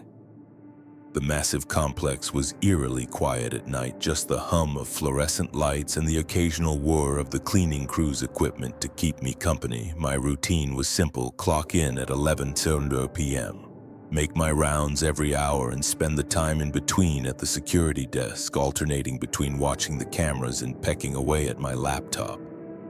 It was mind-numbingly boring most nights, but I preferred it that way. Excitement in this line of work usually meant trouble. The car first appeared on a Tuesday, a nondescript sedan, dark blue or maybe black. It was hard to tell under the orange glow of the parking lot lights. I noticed it on my 2 a.m. My 2. Round, parked in the far corner of the lot. The windows were tinted, but I could make out the silhouette of someone sitting in the driver's seat. I made a note of it in my log, but didn't think much more about it. Probably just someone taking a break on a long drive, or maybe a couple looking for some privacy, as long as they weren't causing trouble. It wasn't my problem, but the next night it was there again.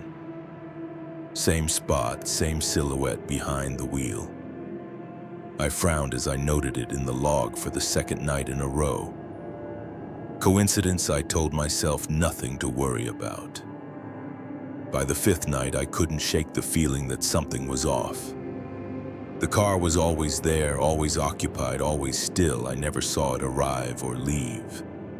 It was as if it materialized out of thin air each night, bringing its mysterious occupant with it. I debated calling the police, but what would I tell them? That I was spooked by a parked car? They'd laugh me off the phone. Besides, technically, the vehicle wasn't doing anything wrong. Public parking lot, no signs prohibiting overnight stays. On the 7th night, things changed. I was at my desk, engrossed in a particularly tricky scene in my novel, when movement on one of the security monitors caught my eye. The car was moving slowly, cruising through the parking lot. It made a complete circuit before returning to its usual spot. My heart was pounding as I watched the figure in the driver's seat for the first time. They moved, turning their head to look directly at the camera. A chill ran down my spine. There was no way they could know where the cameras were unless they'd been studying the lot. Studying us. I picked up the phone, my hand hovering over the keypad, but before I could dial, the figure in the car raised their hand and waved. Not a friendly wave, but a slow, deliberate movement. A message they knew I was watching. I slammed the phone down and stood up so fast my chair toppled over. This was too much. I needed to confront this person. Find out what they wanted, armed with nothing but my flashlight and a tenuous grasp on my courage. I headed for the parking lot. The night air was cool on my face as I stepped outside, a stark contrast to the sweat beading on my forehead. The parking lot stretched out before me, a sea of shadows and reflected moonlight, and there, in its usual spot, sat the car. I approached slowly, my footsteps sounding unnaturally loud in the quiet night. As I got closer, I could see the figure more clearly. A man, I thought. Though it was hard to be sure, he sat perfectly still, facing forward, showing no reaction to my approach. When I was about 10 feet, I stopped. "Excuse me," I called out, my voice shakier than I'd like. "This is private property. I'm going to have to ask you to leave." No response, no movement. It was as if I was talking to a statue. I took another step forward, my flashlight beam landing on the driver's side window. "Sir, can you hear me? You need to." The engine roared to life. "So, Suddenly, I nearly jumped out of my skin. The car's headlights flicked on momentarily, blinding me. By the time my vision cleared, the vehicle was already moving, peeling out of the parking spot with a screech of tires. I watched, dumbfounded, as it sped towards the exit just before it turned onto the main road. The car slowed, the driver's window rolled down, and for a brief moment I caught a glimpse of the man inside. He turned to look at me, and even from a distance I could see the wide, unsettling grin on his face. Then he was gone, the taillights disappearing into the night. I stood there for a long time, my heart racing, trying to process what had just happened. When I finally went back inside, I filled out an incident report with shaking hands. I knew how it would sound. Paranoid security guard spooked by a parked car, but I had to document it. Something about that grin, that deliberate wave at the camera told me this wasn't over. I was right. The next night, the car wasn't. There I felt a mix of relief and unease as I made my rounds. Had he finally moved on, or was this just the calm before the storm? I got my answer at 3:00 a.m. I was checking the cameras when I saw it, the now familiar sedan pulling into the lot. But this time it didn't stop at its usual spot. It kept driving, circling the building slowly. Round and round it went. Like a shark circling its prey, I watched, transfixed, as it completed its third loop. Then, without warning, it turned, heading straight for the main entrance of the building, my building, where I sat alone and increasingly terrified. I scrambled to lock down the building, my fingers fumbling with the security system controls just as I hit the final button. I heard it. The squeal of tires on pavement, followed by the sickening crunch of metal on metal. He had rammed the front doors. Alarms blared as I grabbed my phone, finally making the call I should have made days ago. 911. What's your emergency? There's someone trying to break into Meadowbrook Office Park. I shouted over the noise. He's rammed his car into the building. Please send someone quickly. I could hear the car's engine revving, the sound of the man trying to dislodge his vehicle from the mangled doors. Any second now, he'd break through. Sir, stay calm. Officers are on their way. Are you in a safe location? Safe? Was anywhere safe from this madman? I'm in the security office, I said. But I don't think another crash cut me off. He was through the doors. He's inside. I whispered into the phone, oh God, he's inside the building. I could hear footsteps now, slow and deliberate, echoing through the empty halls. The power had cut out when he hit the building, and the emergency lights cast long, shifting shadows. Every corner, every doorway could be hiding my stalker. Sir. Are you there? The 911 operator's voice sounded tinny and far away. I ended the call and turned off my phone. I needed to hide, to be as quiet as possible. The footsteps were getting closer. There was a storage closet behind my desk. I slipped inside, closing the door as softly as I could. The space was tight, filled with cleaning supplies and spare computer parts.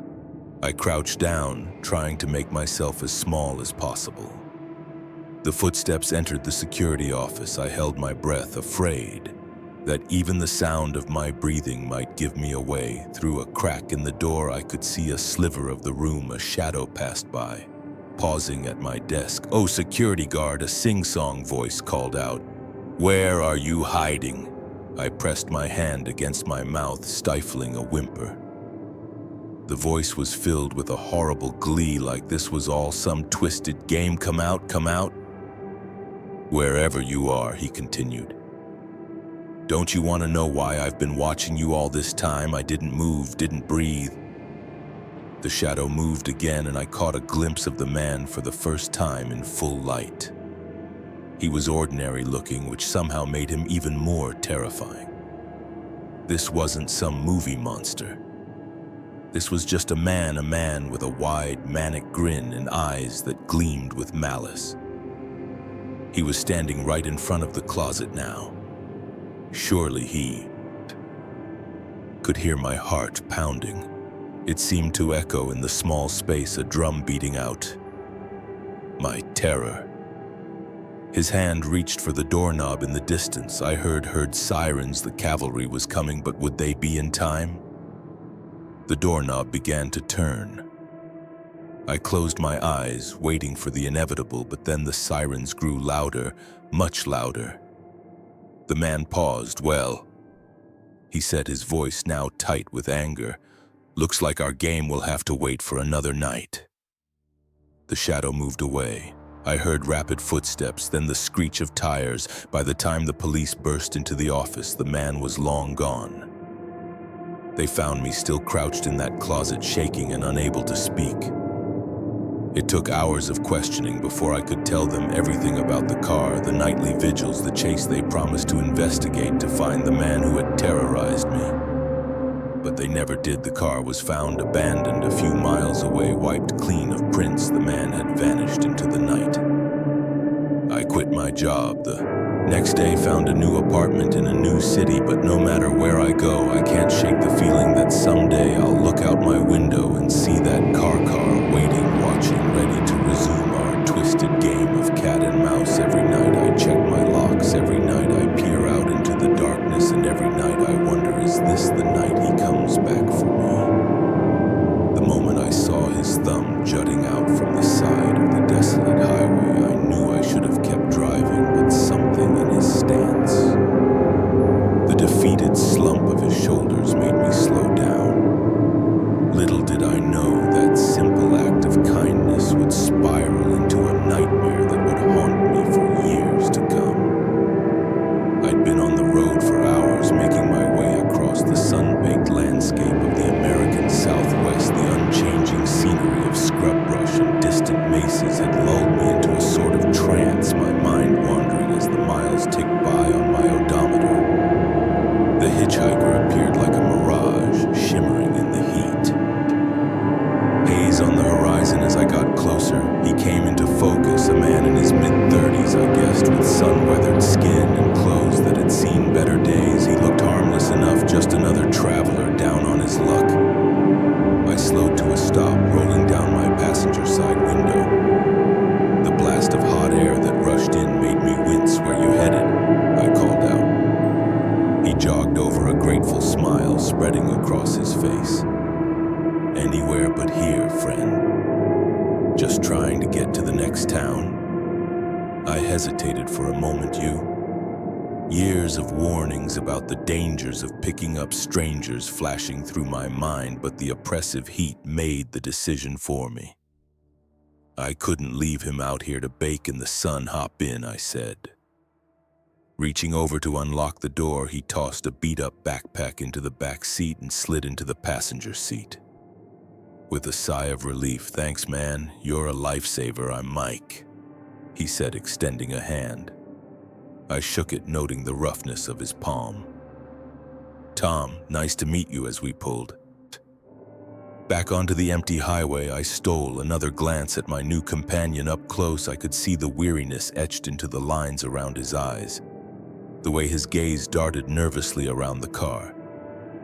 "So what brings you out to the middle of nowhere?" I asked, trying to break the awkward silence. Mike chuckled, but there was no humor in it. "Long story, friend. Let's just say I'm trying to make a fresh start." I nodded, not wanting to pry. We all had our secrets after all. For the next hour, we made small talk. Mike was surprisingly well-spoken for someone who looked like he'd been living rough. He asked about my job, my family, where I was headed. I found myself opening up more than I usually would to a stranger. Something about his easy manner putting me at ease as the sun began to dip towards the horizon, painting the sky in brilliant oranges and pinks. I noticed Mike growing more agitated. His responses became shorter, his gaze fixed on the rearview mirror more often than the road ahead. "Everything okay?" I asked, concern creeping into my voice. He started as if he'd forgotten I was there. Yeah.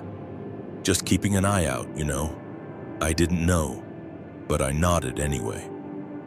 The unease that had been slowly building in my gut suddenly spiked. Something was off about this whole situation, but I couldn't put my finger on what. "Look," Mike said abruptly. "I need you to take the next exit." I frowned. "The next exit, but that's not towards the town. It's just a service road that just do it."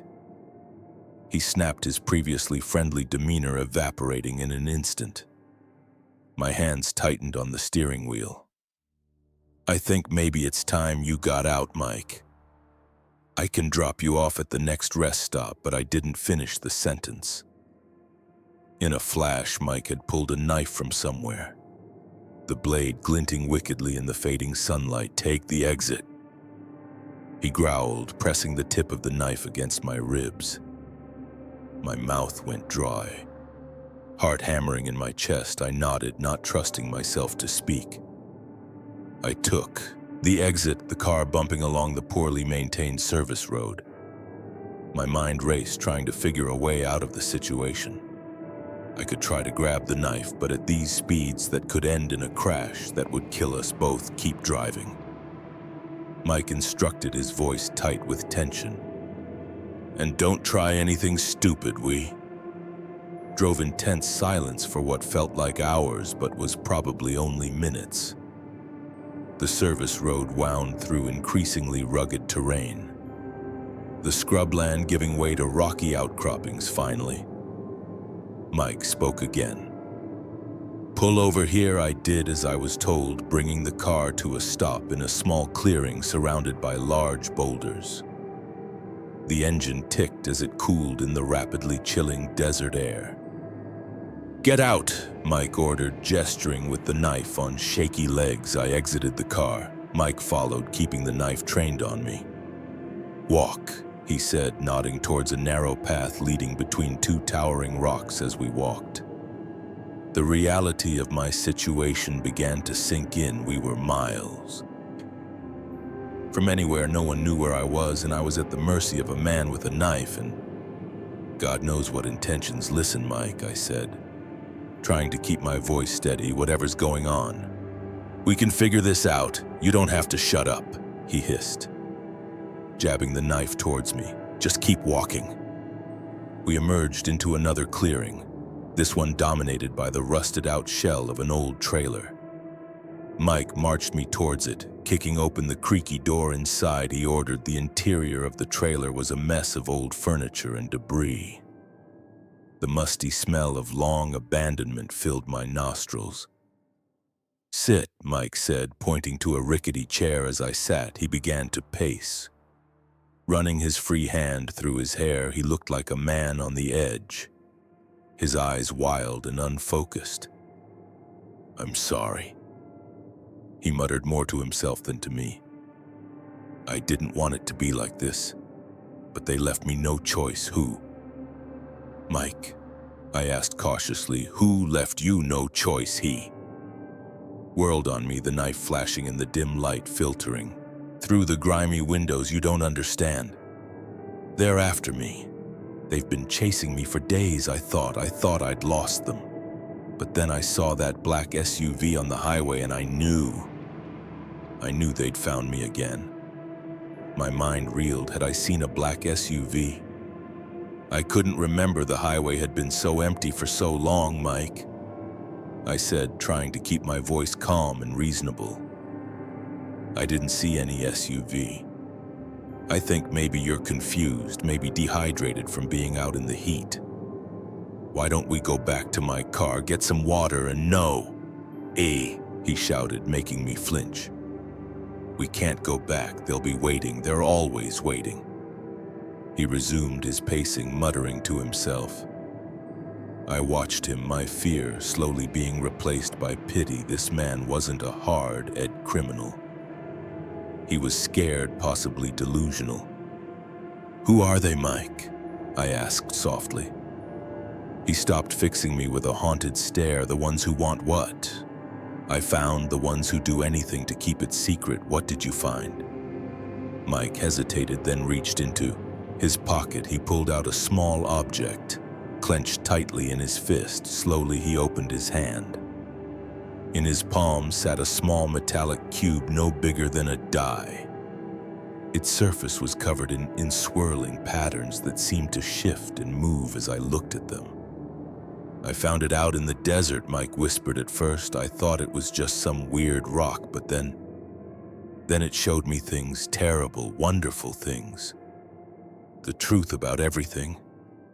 I stared at the cube, mesmerized. The patterns did seem to be moving, forming and reforming into impossible shapes, Mike. I said, tearing my gaze away from the object.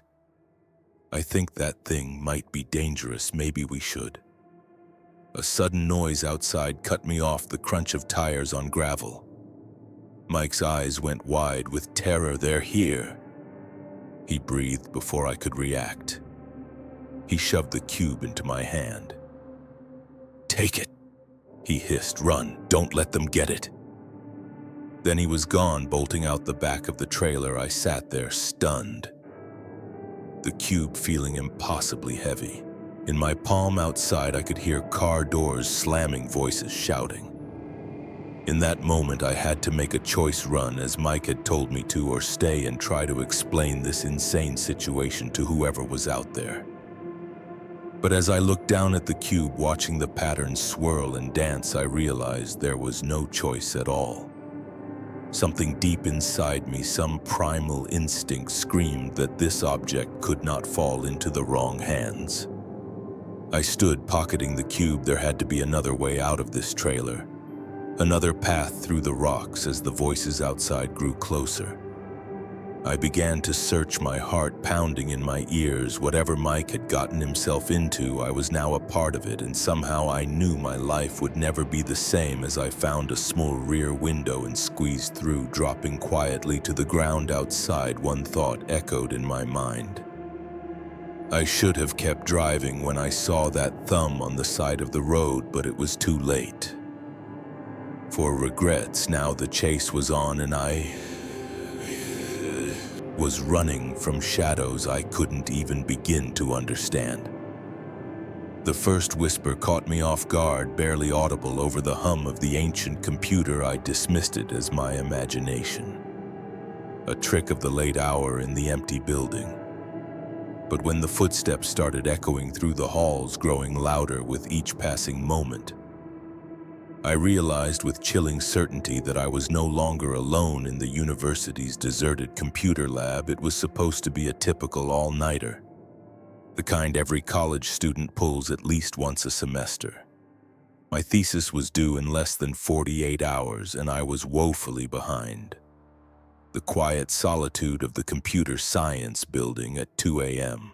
seemed like the perfect place to hunker down and crank out the remaining pages. I'd been there countless times before, always alone, always undisturbed. The night janitor Bob usually did his rounds around midnight, but other than a friendly nod, he never bothered me tonight, though. The building felt different. The shadows seemed deeper, the silence more oppressive. I tried to focus on my work, the gentle clacking of the keyboard, the only sound breaking the stillness. But as the night wore on, I couldn't shake the feeling that someone or something was watching me. It started with little things. A flicker of movement in my peripheral vision, gone. When I turned to look, the sensation of breath on the back of my neck. Even though I was alone in the room, I chalked it up to exhaustion and too much caffeine, forcing myself to keep typing. Then came a whisper. It was so faint at first I thought it was just the wind outside. But there it was again, a little louder this time. Words couldn't quite make out, spoken in a voice that sent shivers down my spine. I spun around in my chair, heart pounding. "Hello," I called out, my voice sounding unnaturally loud in the quiet lab. "Is someone there?" No response. Just the soft hum of computers and the distant buzz of fluorescent lights. I turned back to my screen, trying to calm my racing heart. "Get it together," I told myself. "You're letting your imagination run wild." But then I heard it. Footsteps slow and deliberate coming from the hallway outside. They weren't. The familiar shuffle of Bob's worn-out sneakers. These were different.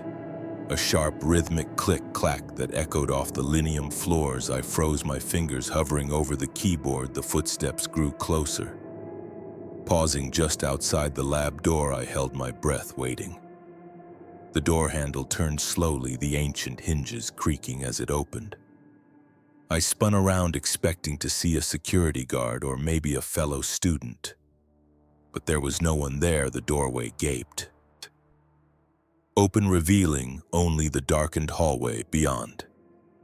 "Hello," I called again, my voice shaking slightly. "This isn't funny. Who's there?" The whisper started again, this time from multiple directions. They seemed to be coming from the walls themselves, a coffin of unintelligible murmurs that made my skin crawl. I stood up, my legs trembling. This was insane. I needed to get out of here. Thesis be damned. I grabbed my backpack and headed for the door, only to stop short as the whispers suddenly ceased. The silence that followed was deafening. Then from somewhere deep within the building came a scream. It was unlike anything I'd ever heard before, a sound of pure terror and agony that echoed through the empty halls. I ran out of the lab, down the hallway, my footsteps thundering in the silence that followed the scream. I reached the stairwell and took the steps 2 at a time, my breath coming in ragged gasps. As I reached the ground floor, I heard the click-clack of those footsteps again, this time from the floor above. They were moving fast, too fast, racing down the stairs behind me. I burst through the exit door, expecting to feel the cool night air on my face. Instead, I found myself in another hallway, identical to the one I just left. Confusion and panic wed within me. This was impossible. I knew this building like the back of my hand. The exit should have led outside. The footsteps were getting closer. I picked a direction at random and ran, passing door after door, all of them locked. The hallway seemed to stretch on forever. The fluorescent lights above flickering ominously. Finally, I saw a door marked exit at the end of the hall. Relief flooded through me as I sprinted towards it. I grabbed the handle, turned it, and nothing. It was locked. No, no, no, I muttered, yanking on the handle desperately. This couldn't be happening. The click-clack of footsteps stopped right behind me. I squeezed my eyes shut, not wanting to turn around, not wanting to see what had been. "Chasing me? Open your eyes, Michael," a voice said, soft and melodious. It was somehow familiar, though I knew I'd never heard it before. Slowly, reluctantly, I turned and opened my eyes. The figure before me was impossible. It shifted and changed as I looked at it, never settling on a single form. One moment it was tall and spindly with too many limbs. The next it was short and squat, its skin rippling like water. Its face, if you could call it that, was a swirling mass of features, eyes and mouths appearing and disappearing in a dizzying dance. "What are you?" I stammered, pressing myself against the locked door. The being's current mouth curved into a smile. "We are the Watchers," it said. Its voice now, a chorus of whispers. "We have always been here in the spaces between, watching, waiting for what I asked. Though I wasn't sure, I wanted to know the answer. For someone to see us," it replied, "for someone to believe." As it spoke, the hallway around us began to shift and warp. The walls melted away, revealing a vast, star-filled void. I felt myself starting to float, untethered from reality. "You've spent so many nights here, Michael," the being continued, "so close to the threshold. We've been trying to reach you, to show you the truth." Memories flashed through my mind, all those nights I'd spent alone in the lab, the odd sensations. I dismissed the fleeting glimpses of something just beyond my perception. What truth? I asked, my voice barely a whisper. The being's form settled briefly into something almost human, that your world is just one layer of many, that there are wonders and terrors beyond your wildest imagination, just waiting to be discovered. As it spoke, visions flooded my mind.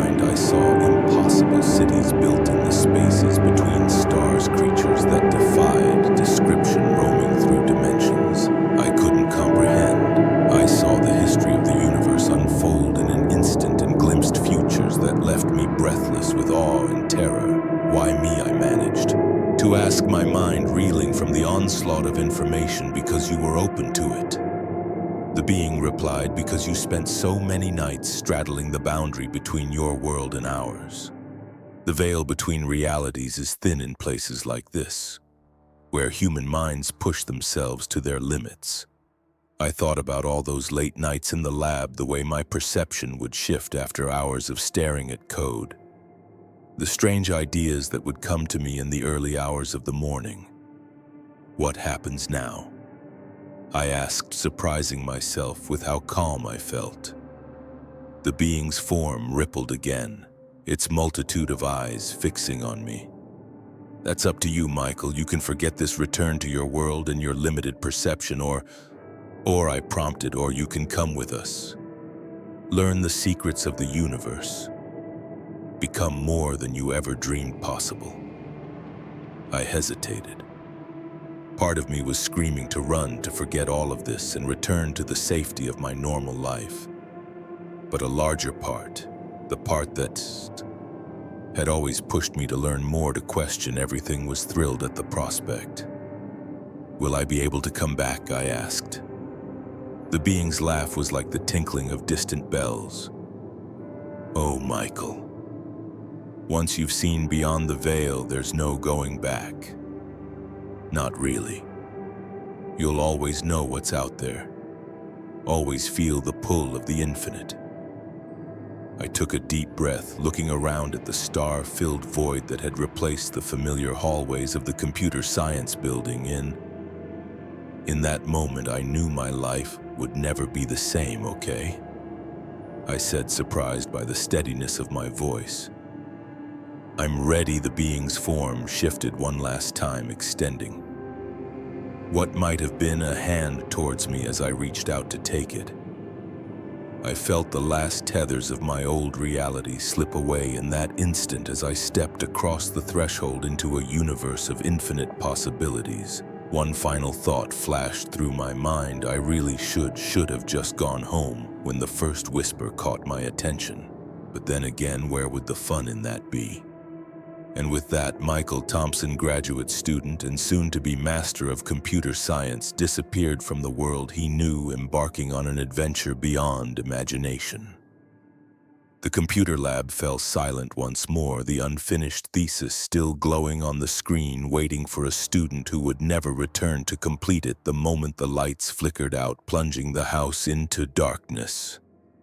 I knew this wasn't going to be an ordinary babysitting gig. The sudden silence that followed, broken only by the pounding of rain against the windows, made my skin crawl.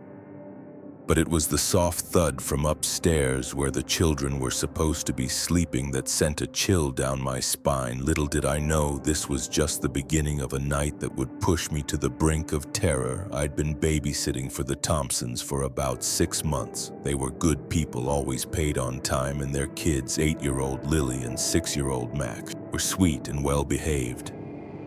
It was an easy gig, usually just involving dinner, some TV, and then tucking the kids into bed before I spent the rest of the night doing homework or watching Netflix. This particular Friday night had started like any other. Mr. and Mrs. Thompson left for their date night around 7:00 p.m., leaving me with instructions to have the kids in bed by 9:00. We had pizza for dinner, played a few board games, and then I heard them upstairs for their baths and bedtime stories. By 9:30, both kids were tucked in and I thought fast asleep. I settled onto the living room couch with my laptop ready to catch up on some essays I had due. That's when the storm hit. It came out of nowhere, the sky opening up with a fury that made the windows rattle. Lightning flashed, followed almost immediately by a deafening crack of thunder. The lights flickered once, twice, and then went out completely. I sat there in the sudden dark, my heart pounding. Power outages weren't uncommon during storms, but something about this felt different. The air seemed charged, heavy with a tension I couldn't explain. That's when I heard it. A soft thud from upstairs, followed by what sounded like footsteps. My first thought was that the thunder had woken one of the kids. I grabbed my phone, using its flashlight to navigate through the dark house. Lily. Max, I called out as I climbed the stairs. It's okay, guys. It's just a storm, no response. The upstairs hallway was pitch black, my phone's light barely cutting through the gloom. I approached Lily's room first, pushing open the door slowly. "Lily," I whispered, shining the light towards her bed. My blood ran cold. The bed was empty, the covers thrown back as if she'd left in a hurry. Trying to quell the rising panic in my chest, I turned to Max's room. Please be there, I thought desperately. Please just be hiding from the storm, but Max's bed was empty too. Both children gone. "Lily, Max," I called out, my voice echoing through the empty hallway. "This isn't funny, come out now." Silence, just the relentless pounding of the rain and the occasional rumble of thunder. I searched every room upstairs, growing more frantic with each empty space I found. They weren't in the bathroom, not in their parents' room, not in any of the closets. It was as if they had vanished into thin air. As I stood in the hallway trying to decide what to do next, I heard another sound, a giggle, high-pitched and childlike, coming from downstairs. Relief flooded through me. They must have snuck down while I was searching the rooms. I hurried back down the stairs, calling out, "Guys, you really scared me. Come on out now." The giggle came again, this time from the kitchen. I rounded the corner, my phone's light bouncing off the stainless steel appliances. "Lily, Max." The kitchen was empty, but there on the floor was a small puddle of water, and leading away from it, a trail of wet footprints, child-sized footprints. My relief quickly turned to confusion, then to fear. Something wasn't right. The footprints led to the basement door, which stood slightly ajar. I'd only been down to the basement once when Mrs. Thompson asked me to grab some extra paper towels. It was unfinished, all concrete floors and exposed pipes with boxes of holiday decoration and old toys piled. In corners, not a place the kids were allowed to play. My hand shook as I reached for the doorknob. Every instinct was screaming at me to run, to get out of the house and call the police, but I couldn't leave the children. Whatever was happening, I had to find them. The basement stairs creaked under my feet as I descended, my phone's light casting long, shifting shadows. The air grew colder with each step, and I could smell the damp, musty odor of the underground space. "Lily, Max," I called out again, my voice sounding small and frightened even to my own ears. "Please come out, you're not in trouble, I promise." A rustling sound came from behind a stack of boxes. I moved towards it slowly, my heart pounding so hard I thought it might burst from my chest. "Guys," I whispered, peering around the boxes. What I saw made me stumble back.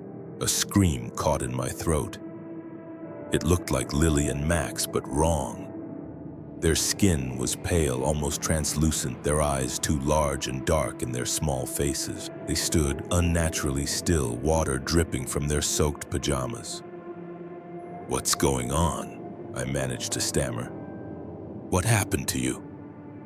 They smiled in unison, an eerie, too-wide grin that sent shivers down my spine when they spoke. It was with one voice, a sound that seemed to come from everywhere and nowhere at once. "We went for a swim," they said. "Won't you join us?" I shook my head, backing away slowly. This couldn't be real. I must have fallen asleep on the couch. This was just some bizarre nightmare. The children, or whatever they were, took a step forward. "Don't you want to play with us?" "Sarah," they asked, their voices taking on a sing-song quality. "The water's so nice and cool, stay back." I warned, though. My voice shook with fear. "What have you done with the real Lily and Max?" They tilted their heads in perfect synchronization, those two large eyes blinking slowly. "We are Lily and Max," they said. "We're just more now, and we want you to be more too." I turned to run, but found my path. Blocked standing at the bottom of the stairs was a figure tall and thin. Its features hidden in shadow water dripped from its long, spindly limbs, forming a puddle on the concrete floor. "Who are you?" I asked, my voice barely above a whisper. "What do you want?" the figure said. Said nothing, but I heard its voice in my head, a sound like rushing water and grinding stones. "We are the beneath," it said. "We have always been here in the dark places, the wet places, waiting for what I asked, though. I feared I already knew the answer for someone to invite us in," the children said from behind me. "And now we're here and we're so very hungry," I looked frantically around the basement, searching for any means of escape. My eyes landed on a small window set high in the wall. It would be a tight squeeze, but it might be my only chance. I feinted to the left, then sprinted right, aiming for a stack of boxes beneath the window behind me. I heard the patter of small feet and the heavier tread of the tall figure. I scrambled up the boxes, my fingers scrabbling at the window latch just as I felt long, cold fingers grip my ankle. The window popped open. I pulled myself through, feeling my shirt tear on the rough edge of the window frame. I tumbled onto the wet grass outside, the rain still coming down in sheets. I ran across the backyard, through the gate, down the street. I didn't stop until I reached the police station, soaked to the bone and gasping for breath. The police, of course, didn't believe me. They found the house exactly as it should be. 2 children sleeping peacefully in their beds. No sign of any disturbance. Mr. and Mrs. Thompson were understandably upset, thinking I had abandoned their children to run out into the storm.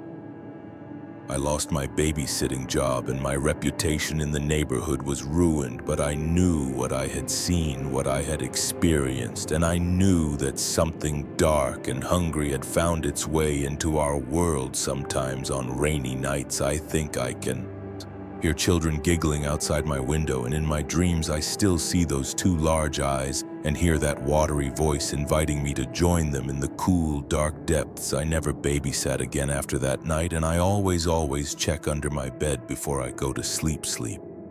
Because now I know that the monsters aren't just the stuff of childhood nightmares. They're real, they're hungry, and they're waiting for an invitation to come in. The first time I noticed my neighbor's odd behavior, I brushed it off as simple eccentricity, but as the days passed and more residents of our apartment building began acting strangely, a chilling realization crept over me. Something sinister was lurking beneath the surface of our seemingly ordinary lives, and I was the only one who seemed to notice. I'd moved into the Oakwood apartments just 3 months ago, drawn by the affordable rent and convenient location.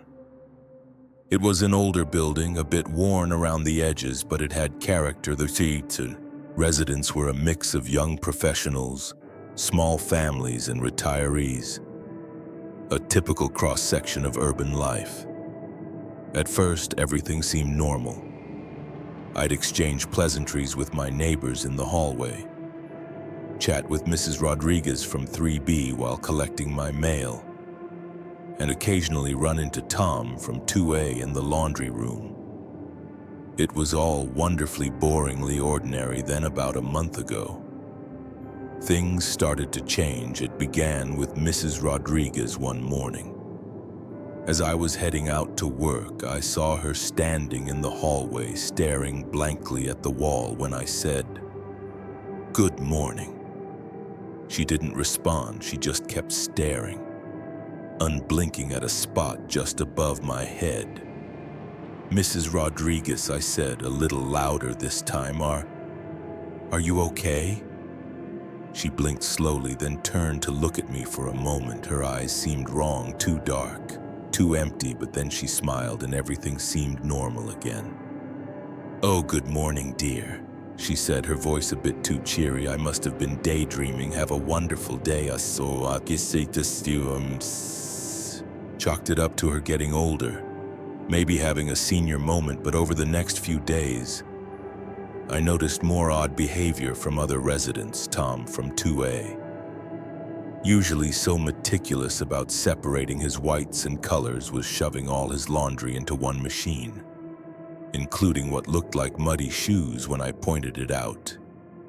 He just smiled vacantly and said, "It's all the same in the end, isn't it?"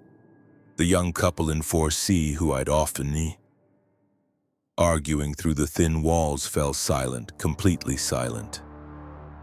I never heard a peep from their apartment anymore, not even footsteps or the sound of their TV.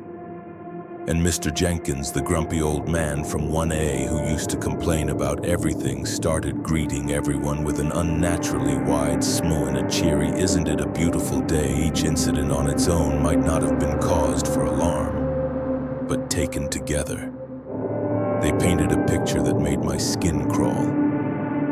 It was as if someone had replaced my neighbors with pod people from an old sci-fi movie. I tried to rationalize it. Maybe there was a gas leak making everyone act weird, or perhaps some sort of mass hysteria had taken hold of the building. But deep down, I knew it was something more sinister. My suspicions were confirmed late one night when I couldn't sleep. I heard a strange rhythmic thumping coming from the hallway. Curiosity overcoming my fear, I crept to my door and peered through the peephole. What I saw made my blood run cold. All of my neighbors were in the hallway, moving in unison.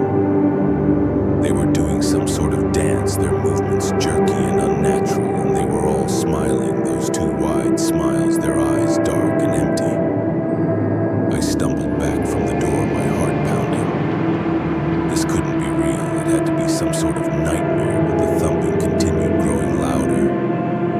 And then I heard something else, a low humming chant that seemed to vibrate through the walls. I spent the rest of the night huddled in my bedroom, lights off, trying to convince myself that what I'd seen wasn't real. But when morning came and I cautiously ventured out, I knew it had been no dream. The hallway carpet was scuffed and dirty, as if dozens of feet had been shuffling across it all night. And my neighbors, they all looked exhausted with dark circles under their eyes. But they were still smiling, those unnatural smiles. "Good morning," Mrs. Rodriguez chirped as I passed her in the hall. "Isn't it a wonderful day to be alive?" I mumbled a response and hurried past her, my skin crawling. I had to figure out what was going on. Over the next few days, I became a detective in my own home. I started keeping a log of my neighbors' behaviors, noting every oddity, every out-of-character action. I even went so far as to set up a small camera pointed at my door, hoping to catch another midnight gathering. But the more I observed, the more terrified I became. It wasn't just their behavior that was off. Physical changes were happening too. Mr. Jenkins, who had always seen me, stooped with age now, stood unnaturally straight. The young woman from 4C seemed to have grown several inches taller overnight. And Tom's eyes, I could have sworn they had changed color. I knew I should leave, find somewhere else to live. But a morbid curiosity kept me there. I had to know what was happening one night, about a week after I'd witnessed the hallway dance. I heard a knock at my door. It was past midnight and I hadn't been sleeping well.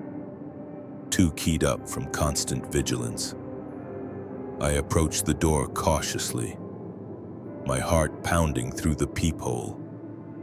I saw Mrs. Rodriguez standing there, still smiling, that too wide smile. "Hello, dear," she called through the door. "We've noticed you haven't been joining us for our nightly gatherings. Won't you come out and play?" I backed away from the door, my mouth dry with fear. "I'm not feeling well," I called back. "Maybe another time." "Oh, but we insist," came another voice, Tom's voice, but not quite right, too deep, too resonant. "It's time for you to join us, to become one of us." The door handle began to rattle. They were trying to get in. I ran to my bedroom, slamming and locking the door behind me. The main door of my apartment crashed open and I could hear them filing in. Their footsteps were oddly in sync, a rhythmic thumping that matched the pounding of my heart. "Come out! Come out!" they called in unison. It's time to shed your old self, time to evolve. I looked around frantically for an escape route. The window was my only option. I was on the 3rd floor, but there was a fire escape if I could just reach it. I could hear them outside my bedroom door. Now the wood began to splinter as they pounded on it with shaking hands. I pushed open the window and climbed out onto the fire escape. The cool night air hit me, and for a moment I felt a surge of hope. I could get away, I could be free, but as I looked down, my hope turned to ashes. The courtyard below was filled with people, not just from our building, but from the surrounding neighborhood too. All of them looking up at me with those dark, empty eyes. All of them smiling, those terrible smiles. Join us. They called up to me, become one with us behind me. I heard my bedroom door finally give way. I turned to see my former neighbors crowding onto the fire escape, their bodies twisting and changing in ways that defied explanation. In that moment, I knew I had a choice to make. I could give in, become one of them, lose myself to whatever madness had taken hold of this place. Or I could jump and take my chances with the crowd below. I chose to jump. As I fell through the air time seemed to slow. I saw my neighbors' faces, watched as they morphed and changed, becoming something inhuman. I saw the crowd below, their arms outstretched to catch me, to absorb me into their mass, and then darkness. I woke up in a hospital bed, my body battered but alive. The doctors told me I was lucky that a tree had broken my fall. They said I'd been babbling about monsters and body snatchers when I was brought in. No one believed my story, of course. They chalked it up to a mental breakdown, said the stress of city life had gotten to me. The Oakwood Apartments, they assured me, was just a normal building filled with normal people, but I know the truth. I saw what I saw, and sometimes late at night I can still hear that rhythmic thumping, still see those dark, empty eyes and 2 wide smiles. I never returned to the Oakwood Apartments. I moved far away to a small town where I thought I'd be safe, but every so often I'll see someone on the street whose smile is just a little too wide, whose eyes are just a little too dark, and I wonder how far has it spread and how long before there's nowhere left to run. The moment I saw those desperate eyes peering out from the back window of the van, I knew my quick pit stop was about to turn into a nightmare. What I didn't realize was that by the end of the night I'd be running from my life, questioning everything I thought I knew about the quiet highways of Middle America. It had been a long day of driving. I was on my way to my sister's wedding in Colorado, opting for a road trip instead of a flight to save some cash. The monotony of the highway had lulled me into a kind of trance, the yellow lines blurring together as I pushed on through the night. When I saw the sign for a rest stop coming up, I decided to pull in. My gas tank was running low, and my bladder wasn't far behind. Plus, I figured some caffeine wouldn't hurt to keep me alert for the last leg of the journey. The rest stop was like any other I'd seen across the country, a small building housing restrooms and vending machines, a couple of picnic tables, and a dimly lit parking lot at this late hour. It was nearly deserted, just a couple of semis in the far corner, their drivers presumably catching some sleep, in a dark van parked near the building. I pulled up to the gas pump, stretching as I got out of my car. The night air was cool on my face, a welcome change from the stuffy interior of my vehicle as I started to fill up my tank. Movement caught my eye. The van's back window was dirty and tinted, but I could swear I saw a face pressed against it. A woman's face, her eyes wide with what looked like fear. She seemed to be mouthing something, but I couldn't make it out. I blinked and the face was gone. Had I imagined it? The long hours on the road must be getting to me. I thought. I shook my head and finished filling up my tank. As I walked towards the building to use the restroom, I passed by the van. It was an older model, rusty around the edges with no windows except for the ones in front and back. Something about it made me uneasy, but I couldn't put my finger on why. Inside the rest stop building, I used the facilities and then made my way to the vending machines as I was deciding between a Coke and a coffee. The door burst open. A man walked in, his eyes darting around nervously. He was tall and wiry with a scraggly beard and clothes that had seen better days. Our eyes met, and for a moment I saw something in his gaze that made my blood run cold. It was a look of desperation, of barely contained violence. Then he blinked and it was gone, replaced by a forced smile. "Evening," he said, his voice gruff. "Nice night for a drive, huh?" I nodded, not trusting myself to speak. He walked past me to the restroom and I let out of breath. I didn't realize I'd been holding something was very wrong here. I quickly grabbed my coffee and headed back to my car. As I passed the van again, I heard it, a soft thumping sound coming from inside. I paused, straining my ears. There it was again, followed by what sounded like a muffled cry. My heart started racing. The face in the window, the strange man, the sounds from the van, it all added up to something sinister. I knew I should just get in my car and drive away, pretend I hadn't seen or heard anything, but I couldn't. If someone was in trouble, I couldn't just leave them. I approached the van cautiously, my phone in my hand. 911, already dialed and ready to call. As I got closer, the thumping got louder. I reached out my hand, shaking, and knocked on the side of the van. "Hello," I called out softly. "Is someone in there? Do you need help?" The thumping stopped abruptly. For a moment there was silence, then so quietly I almost missed it. A woman's voice. "Please help us." My blood ran cold. There was more than one person in there before I could respond. I heard the rest stop, door slam open. The man was back and he did not look happy. "Hey!" he shouted, starting to run towards me. "What the hell do you think you're doing?" I didn't think, I just acted. I ran to my car, fumbling with the keys as I heard the man's footsteps getting closer. I managed to get the door open and threw myself inside, locking it just as the man reached me. He slammed his hands on my window, his face contorted with rage. "Mind your own business," he snarled. "You don't know what you're messing with." I started the engine, my hands shaking so badly I could barely grip the steering wheel. The man stepped back as I put the car in reverse, but his eyes never left mine. As I peeled out of the parking lot, I could see him in my rearview mirror running back to the van. My mind was racing as I sped down the highway. What did I just stumbled upon? A kidnapping, human trafficking. Whatever it was, I knew I had to do something. I couldn't just drive away and leave those people in that van.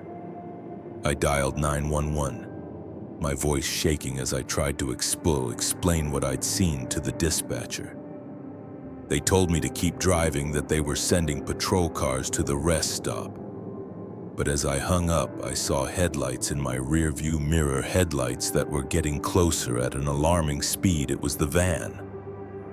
My heart felt like it was going to beat out of my chest. I pressed down harder on the gas pedal, pushing my old car to speeds it was never designed for, but the van was faster, slowly but surely gaining on me. I weaved through the sparse traffic, ignoring the angry honks from the other drivers. The van stayed right on my tail, so close I couldn't even see its headlights in my mirrors anymore. Suddenly I saw a sign for an upcoming exit. Without thinking, I swerved across 2 lanes of traffic and took the exit ramp at a speed that had my tires squealing. In my rearview mirror, I saw the van overshoot the exit. I bought myself some time, but I knew it wouldn't be long before they figured out where I'd gone. The exit led to a small town, its streets deserted. At this late hour, I turned randomly, taking rights and lefts without any real plan, just trying to put as much distance between me and the van as possible. After a few minutes of this, I found myself on a dark residential street. I pulled over, killing the lights and engine. My hands were shaking as I tried to figure out what to do next. Should I keep driving, try to find a police station, go back to the highway, and hope to run into the patrol cars the dispatcher had sent? As I sat there paralyzed with indecision, I saw a headlight approaching. My breath caught in my throat as I recognized the outline of the van. It was driving slowly down the street as if searching for something. Searching for me. I slouched down in my seat, praying they wouldn't notice my car. The van crawled past, so close I could have reached out and touched it. I held my breath, not daring to move a muscle until the red taillights had disappeared around a corner once I was sure they were gone. I started my car again, this time with a plan. I needed to get back to the highway way to find those patrol cars. It was the only way to help the people trapped in that van as I navigated back through the town. My mind kept replaying the events of the night, the face in the window. The sounds from the van, the man's rage when he caught me snooping. What kind of monster was he? And how many others like him were out there prowling the highways, preying on the vulnerable. I made it back to the highway, my eyes constantly checking my mirrors for any sign of the van. As I merged onto the road, I saw the most beautiful sight, flashing blue and red lights up ahead. The patrol cars had found me. I pulled over, waving frantically at the officers as they approached. The story spilled out of me in a rush, all the details I could remember about the van, the man, the sounds I'd heard. The officers took my statement. Their faces grim. They told me I'd done the right thing by calling it in, that they put out an APB on the van. But as I sat there watching more patrol cars speed past, lights flashing, I couldn't shake the feeling that it was too late. That van could be anywhere by now. As dawn broke, casting a pale light over the highway, I couldn't help but think about the people in the van. Were they still alive? Would they be found? And how many other vans were out? They're hiding dark secrets behind their tinted windows. I never made it to my sister's wedding somehow. After what I'd been through, it didn't seem important anymore. Instead, I found myself telling my story to anyone who would listen. The police, the FBI, the media. I wanted the world to know what was happening on our highways, in our rest stops, right under our noses. Some nights I still wake up in a cold sweat, the image of those desperate eyes peering out from the van's window burned into my memory. And every time I see a van on the road, I can't help but wonder who's inside, and are they crying out for help that will never come? The first note appeared on a Tuesday, slipped under the front door like a whisper of danger. Get out while you can, it read in jagged, urgent letters. I laughed it off as a prank. But as the week wore on and the messages grew increasingly sinister, I realized that my simple house-sitting job had turned into a waking nightmare. It was supposed to be an easy gig. My college roommate Sarah asked if I could watch her place for a month while she was on a work assignment overseas.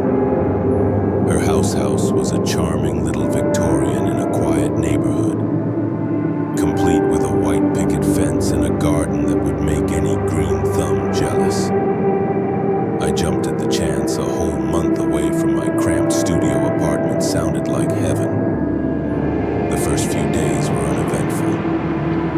I watered the plants, collected the mail, and spent my evenings curled up on Sarah's comfortable couch, binge-watching shows on her massive TV. It was peaceful, almost too quiet after the constant noise of my apartment building.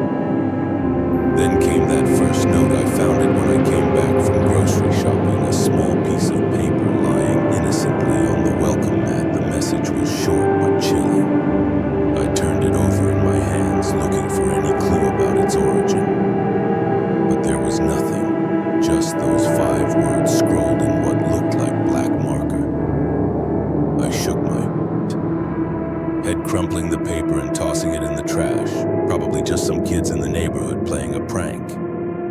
I pushed it out of my mind and went about my day. The second note came. Days later, this time slipped under the door sometime during the night. I found it when I came downstairs for my morning coffee. This one was longer. The walls have eyes. They know you're here. Leave now. A chill ran down my spine as I read it. The handwriting was the same as the first note, but there was something more urgent about this message. I found myself glancing at the walls, half expecting to see eyes staring back at me. Don't be ridiculous, I told myself. It's just another stupid prank, but I couldn't shake the feeling of unease that settled over me. I started double-checking the locks before bed, drawing the curtains tight against the night. The third note appeared the very next day, stuck to the bathroom mirror. When I got out of the shower, my heart nearly stopped when I saw it, dripping water onto the tile floor as I stood. Frozen in shock, how had someone gotten into the house? This message was the most disturbing yet. They're coming for you. I can't hold them back much longer. Run, I called the police, my hands shaking as I dialed the number. They came and took a report, but there were no signs of forced entry, no fingerprints on the notes. They suggested it might be kids in the neighborhood and promised to increase patrols in the area. I called Sarah next, wondering if she had any enemies, anyone who might want to scare her or me out of the house. But she was as baffled as I was, insisting that she had good relationships with all her neighbors that night. I barely slept. Every creak of the old house, every gust of wind outside had me sitting bolt upright in bed, my heart pounding. I kept the bedroom door locked, a chair propped under the handle for good measure. The fourth note was waiting for me in the morning, slipped under my bedroom door despite my precautions. 2 words written larger than the others, filling the entire page. Too late. I ran. I didn't even pack a bag, just grabbed my phone and my keys and bolted out the front door in my pajamas. I drove aimlessly for hours, my mind racing. Who was leaving these notes? What did they mean and why me? It was dark by the time I worked up the courage to go back to the house. I sat in my car for a long time, staring at the darkened windows, half expecting to see a shadowy figure watching me. Finally taking a deep breath, I went inside. The house was quiet, exactly as I'd left it. In my panicked flight, I did a thorough search, checking every room, every closet, even under the beds. Nothing seemed out of place, no new notes. I collapsed onto the couch, exhausted and confused. Maybe I was overreacting. Maybe this really was just an elaborate prank that had gone too far. That's when I heard it, a soft scratching sound coming from inside the walls. I froze, straining my ears. There it was again, like something was moving within the very structure of the house.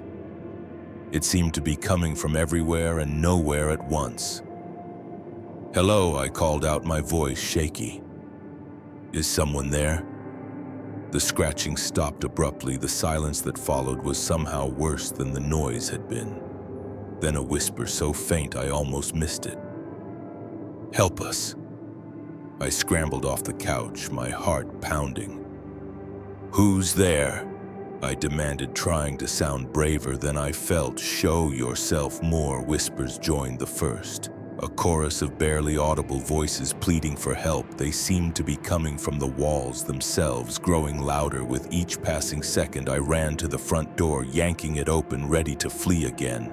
But I stopped short at the threshold. The street outside was wrong. The houses across the way were twisted, their shapes elongated and warped as if seen through funhouse mirrors. The sky above was a swirling mass of unnatural colors, and I could see things moving in it, things that defied description. I slammed the door shut, my breath coming in ragged gasps.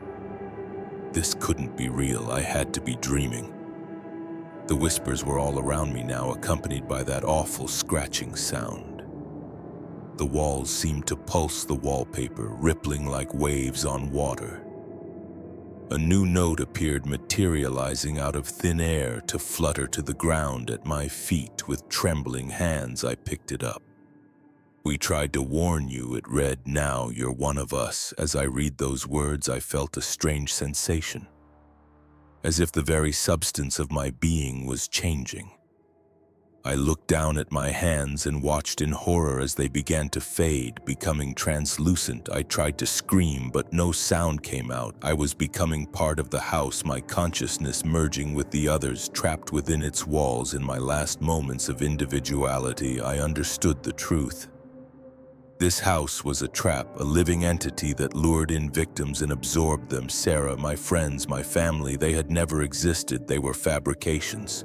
False memories implanted by the house to draw me in. How many others had fallen for this trick? How many souls were trapped here?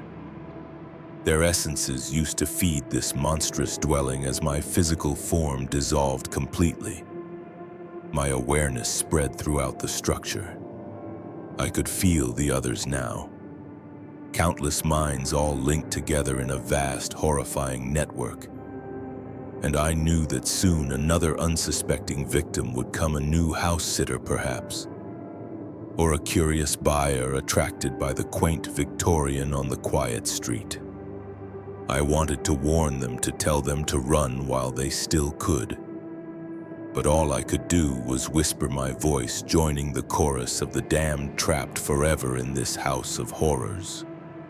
As my consciousness faded into the collective, one last thought echoed through what remained of my mind. I should have heeded the warnings. I should have gotten out while I still could. But now, like all the others, I was part of the house, and the house was always hungry for more. The moment I realized the car behind me wasn't just coincidentally going my way, but deliberately following my every move, I felt a chill that had nothing to do with the late-night air conditioning. What started as a routine drive home was about to become a terrifying game of cat and mouse.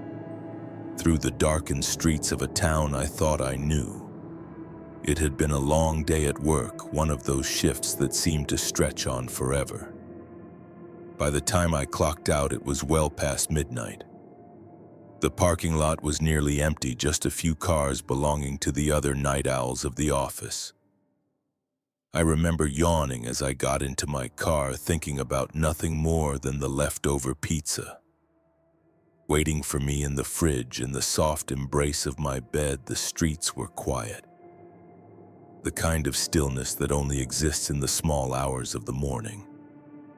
I was about halfway home when I first noticed the car. It was a dark sedan, nondescript in every way. I couldn't make out the driver.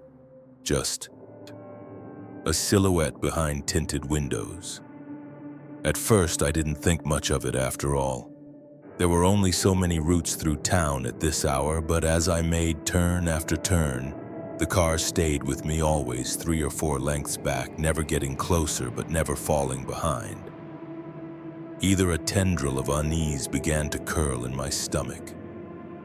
I decided to test my suspicion. Instead of taking my usual left towards home, I made a right. The car followed. I took another random turn again. It was right behind me. My heart started to rise. This couldn't be a coincidence. Someone was following me, but why? My mind raced through possibilities, a robbery, some kind of sick game or something. Even worse, I tried to stay calm, to think rationally. Maybe if I just drove to a well-lit public place, they'd give up and leave. I turned towards the 24-hour supermarket on Main Street as I pulled into the parking lot. I glanced in my rearview mirror. The car had stopped at the entrance, idling. I could see the driver. Now a man in a dark hoodie, his face obscured by the shadows. I parked near the front of the store under the bright lights. My hands were shaking as I cut the engine. I sat there for a moment, trying to steady my breathing. When I looked up, my blood ran cold. The car was gone. For a split second, I felt relief. Maybe I had imagined the whole thing. Maybe it was just paranoia born from too many late nights and too much true crime TV. Then I saw him, the man from the car, walking purposefully across the parking lot towards me. Panic surged through me. I fumbled with my keys, trying to start the car again. But in my haste, I dropped them. By the time I retrieved them from under the seat, the man was at my window. He rapped on the glass with something metallic in the harsh fluorescent light of the parking lot. I saw it was a gun. Open the door, he mouthed, gesturing with the weapon. My mind went blank with terror. This couldn't be happening, not to me. Not here in this quiet town where nothing ever happened with trembling hands. I locked the doors instead. The man's face contorted with anger. He raised the gun, aiming it at the window. I didn't think, I just acted. I jammed the key into the ignition and turned. The engine roared to life. I slammed the car into reverse, not even checking if anyone was behind me. The man leapt back as I peeled out of the parking space. I heard a sharp crack, a gunshot. My rear window exploded in a shower of glass. I screamed, ducking instinctively. Even as I floored the accelerator, the car fishtailed as I made a wild turn onto the street tires. Squealing in protest in my rearview mirror, I saw the man running back to his car. I had a head start, but his car was newer, faster. I knew he'd catch up soon if I didn't do something. I took a hard right, then another, trying to lose him in the maze of residential streets. My mind was racing faster than my car. Where could I go? The police station was on the other side of town. My house wasn't. Safe, he'd seen which way I usually drove. I made a split-second decision and headed for the highway. At this time of night, it would be nearly empty, but it was my best chance to outrun him as I merged onto the on-ramp. I saw headlights in my mirror. He had found me. The sedan was gaining ground, eating up the distance between us. I pushed my old car to its limits, the engine whining in protest as the speedometer crept past 90, then 100. But it wasn't enough. The sedan was still coming. Suddenly, an idea struck me.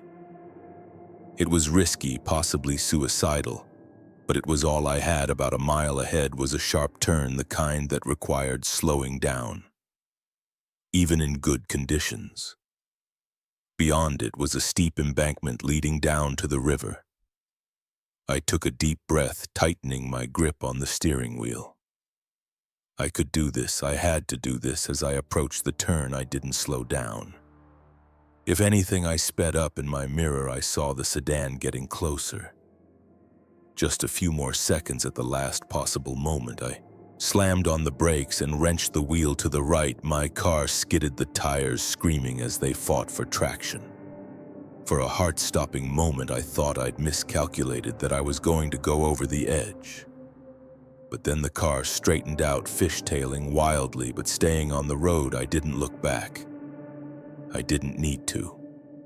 I heard the crash, the screech of metal on metal, the shattering of glass. When I finally dared to check my mirror, the sedan was gone. In its place was a gaping hole in the guardrail. My hands were shaking so badly I could barely keep the wheel straight, but I didn't stop. I couldn't stop. I drove and drove, putting as much distance between me and that turn as possible. It wasn't until I saw the "Welcome to Pennsylvania" sign that I finally pulled over. I was miles from home, running on fumes and coming down from the biggest adrenaline rush of my life. As the sun began to rise, painting the sky in shades of pink and gold, I sat on the hood of my car and tried to process what had happened. Who was that man? Why had he targeted me, and had I just killed him? I knew I should call the police, report what had happened, but a part of me was afraid. Afraid they wouldn't believe me, afraid that somehow I'd end up being the one in trouble. So I did the only thing I could think of. I drove to the nearest diner, ordered a coffee, and started planning. I couldn't go home, not yet, maybe not ever. Whoever that man was, he might have friends, and they might come looking for me. As I sat there watching the early morning crowd trickle in, I realized my life had changed irrevocably. I was no longer just another office worker in a small town. I was a survivor, a fugitive, a killer. I didn't have answers, but I knew one thing for certain: I could never let my guard down again. Because out there on some dark and lonely road, there might be another car, another pursuer, another fight for survival, and next time I might not be so lucky with hands that still trembled slightly. I pulled out a map. It was time to disappear, time to become someone new, someone who had never been chased down a midnight highway by a stranger with a gun. As I plotted my new course, I couldn't help but glance over my shoulder, checking the parking lot for any cars that didn't belong. Old habits die hard, I suppose, and some lessons once learned are impossible to forget. The waitress came by to refill my coffee. "Long night?" she asked in my disheveled appearance. I managed a weak smile. "You have no idea." The moment I saw the empty sleeping bag where Jake should have been, I knew our camping trip had taken a terrifying turn. The early morning mist hung heavy in the air, obscuring the edges of our campsite. But there was no mistaking the fact that one of us was missing, and as I stood there, heart pounding, I couldn't shake the feeling that the strange lights we'd seen in the sky last night had something to do with it. It was supposed to be a fun adventure, just four friends looking for a thrill in the wilderness. We'd heard the stories about this area, of course. Whispered tales of UFO sightings, mysterious lights in the sky, and campers who swore they'd lost time. But we didn't really believe it, or at least I didn't. It was all just part of the excitement, wasn't it now? As I stared at Jake's abandoned sleeping bag, I wasn't so sure anymore, guys. "Wake up," I hissed, nudging Sarah and Mike awake. "Jake's gone." Sarah bolted upright, her eyes wide with panic. "What do you mean gone?" Mike was slower to wake, grumbling as he unzipped his sleeping bag. He probably just went to take a leak. "Chill out," but as we called out for Jake, our voices echoing through the misty forest, an eerie silence was our only answer. No birds chirping, no rustling of leaves, just an oppressive natural quiet that sent shivers down my spine. We searched the immediate area around our campsite, but there was no sign of Jake, no footprints leading away, no discarded clothing, nothing. It was as if he'd simply vanished into thin air. "This isn't funny, Jake," Sarah shouted, her voice cracking with fear. "Come out now." But deep down, we all knew this wasn't some elaborate prank. Something was very, very wrong. As the sun climbed higher in the sky, burning away the morning mist, we expanded our search. We combed through the surrounding forest, calling Jake's name until our voices were hoarse, but with each passing hour, our hope dwindled. It was mid-afternoon when things started to get weird. I was pushing through a dense patch of underbrush when suddenly the world seemed to flicker for a split second. Everything around me changed. The trees were taller, older, the ground was covered in a strange, iridescent moss, and the sky was a deep, unnatural purple. I blinked and everything was back to normal. But the image was seared into my mind, leaving me dizzy and disoriented. Did you guys see that?" I asked, my voice shaking. Sarah and Mike looked at me, confusion etched on their faces. "See?" "Wasn't," Mike asked. I tried to explain, but the words sounded crazy even to my own ears. They exchanged worried glances, clearly thinking I was losing it. But I knew what I'd seen, and I had a sinking feeling that it was somehow connected to Jake's disappearance. As the day wore on, similar incidents began to plague all of us. Sarah swore she saw strange symbols carved into tree trunks, only for them to vanish when she looked again. Mike kept hearing whispers in a language he couldn't understand, always just on the edge of his hearing, and me. I kept experiencing those flashes, those moments where reality seemed to shift each time the alternate world I glimpsed became clearer, more vivid, and each time I felt a pull as if something was trying to draw me in. Night fell and we were no closer to finding Jake, exhausted and terrified. We made our way back to the campsite. None of us wanted to admit it, but we were lost. The forest around us seemed different, unfamiliar. Had we wandered farther than we thought? Or was something else at play? We huddled around the campfire, jumping at every snapping twig and rustling leaf. The sky above was clear, the stars impossibly bright, but as we watched, the star began to move slowly at first, then faster, swirling in impossible patterns. "This can't be happening," Sarah whispered, clutching my arm so tight it hurt. "What's going on?" Before I could answer, a blinding light flooded our campsite. It was so bright, so all-encompassing that for a moment I thought I'd gone blind. I could hear Sarah and Mike screaming, but their voices sounded distant, muffled, and then, as suddenly as it had appeared, the light was gone, but we weren't in our campsite anymore. We were somewhere else. The air was thick and heavy, filled with a strange, sweet scent that made my head spin. The ground beneath our feet pulsed with an otherworldly energy, and all around us, tall, spindly figures moved in. The shadows, their movements fluid and unnatural. "Welcome," a voice echoed in my mind, bypassing my ears entirely. "We've been waiting for you." One of the figures stepped forward, and I felt my heart stop. It was Jake, but not Jake. His eyes were too large, his skin pale and translucent. When he smiled, his teeth were sharp and numerous. "Don't be afraid," not Jake said, his voice unsettling mix of familiar and alien. "You're home now." I wanted to run, to scream, to wake up from this nightmare, but I couldn't move. My body felt heavy, unresponsive, and as I stood there paralyzed, I realized with growing horror that this was real. We hadn't just stumbled upon a UFO hotpot, we'd walked right into a trap the creatures for. I couldn't think of them as anything else. Moved closer, their long fingers reaching out to touch us. Each touch sent jolts of electricity through my body, and with each jolt I felt myself changing my perception. Shifted, my thoughts became clouded. I could see the same thing happening to Sarah and Mike. Their features were subtly altering, becoming more like Jake's, more like the creature around us. And the worst part, a small, growing part of me was beginning to think that this was right, that we belonged here. Time lost all meaning. It could have been hours or days or years that we stood there being remade by these alien touches.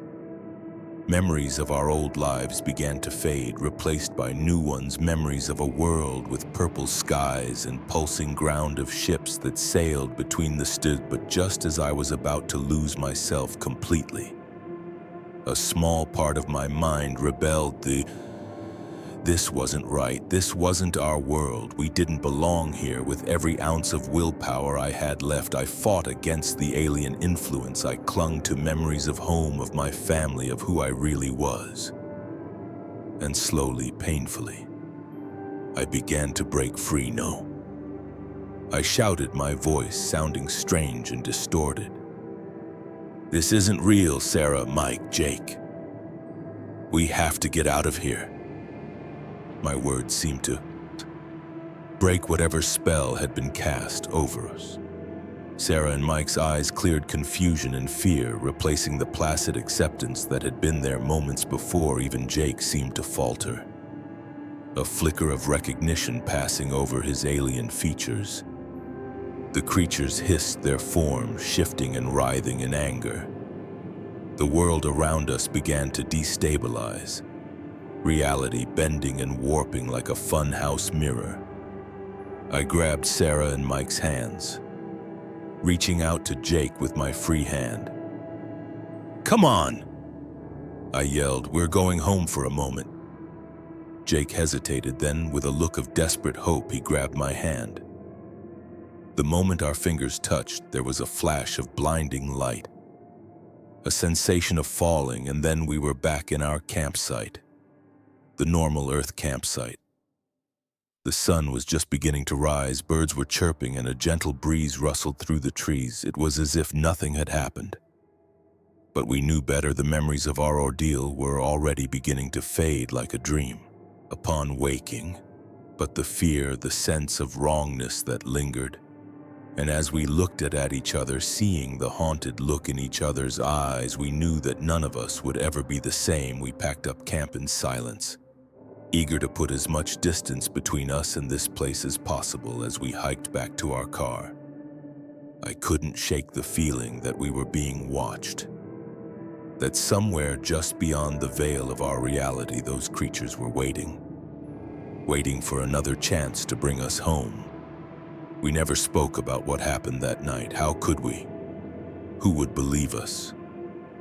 But sometimes when I look up at the night sky, I swear I can see the stars moving in those impossible patterns, and I wonder, with a mixture of fear and a strange, unsettling longing, if they'll ever come back for us. Because the truth is, a small part of me, a part I try to ignore, is hoping they will, is hoping. The moment I saw the doll's eyes move, I knew I had inherited more than just an antique dollhouse. A chill ran down my spine as I watched the tiny porcelain figure turn its head, its glass eyes fixing on me with an unsettling intensity. In that instant, I realized the stories my grandmother had told me weren't just fairy tales, they were warnings.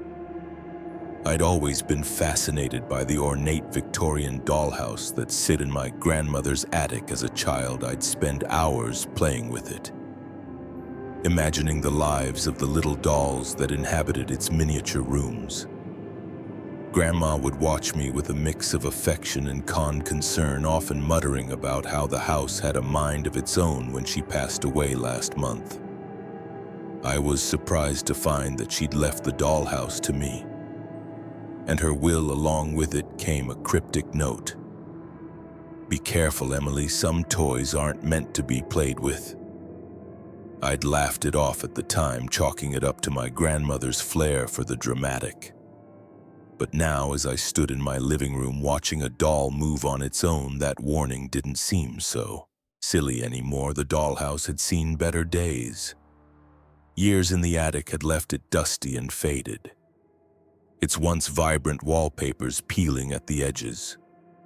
I decided to restore it, both as a way to honor my grandmother's memory and to distract myself from the grief of losing her. For weeks, I'd worked on it. Every evening after coming home from my job at the local library, I'd carefully replaced torn wallpaper, fixed tiny pieces of broken furniture, and even made new curtains for the windows. It was painstaking work, but I found it oddly soothing. Until tonight, I'd been putting the finishing touches on the parlor when I noticed one of the dolls. A lady in a blue dress was out of place. I could have sworn I'd left her in the bedroom upstairs. Shrugging it off, I reached in to move her back. That's when she turned and looked at me. I stumbled backward, knocking over my chair in my haste to get away from the dollhouse. My heart was pounding so hard I could feel it in my throat. This couldn't be happening. Dolls didn't move. They didn't look at you with eyes that seemed far too alive. And yet, as I watched from across the room, the lady in the blue dress stood up. She actually walked across the tiny parlor to the window there. She raised one miniature hand and beckoned to me. Against my better judgment, I found myself moving closer. As I approached, I could hear a faint sound coming from the dollhouse. It sounded like whispering. I leaned in, straining to hear. The whispers grew louder, becoming a cacophony of tiny voices all speaking at once. I couldn't make out individual words, but the tone was urgent, pleading. Suddenly, I felt a sharp pain in my finger. I jerked my hand back to find a small cut, a bead of blood welling up in my fascination. I'd accidentally caught my finger on a sharp edge of the dollhouse as I watched a drop of blood fell, landing on the miniature carpet of the parlor.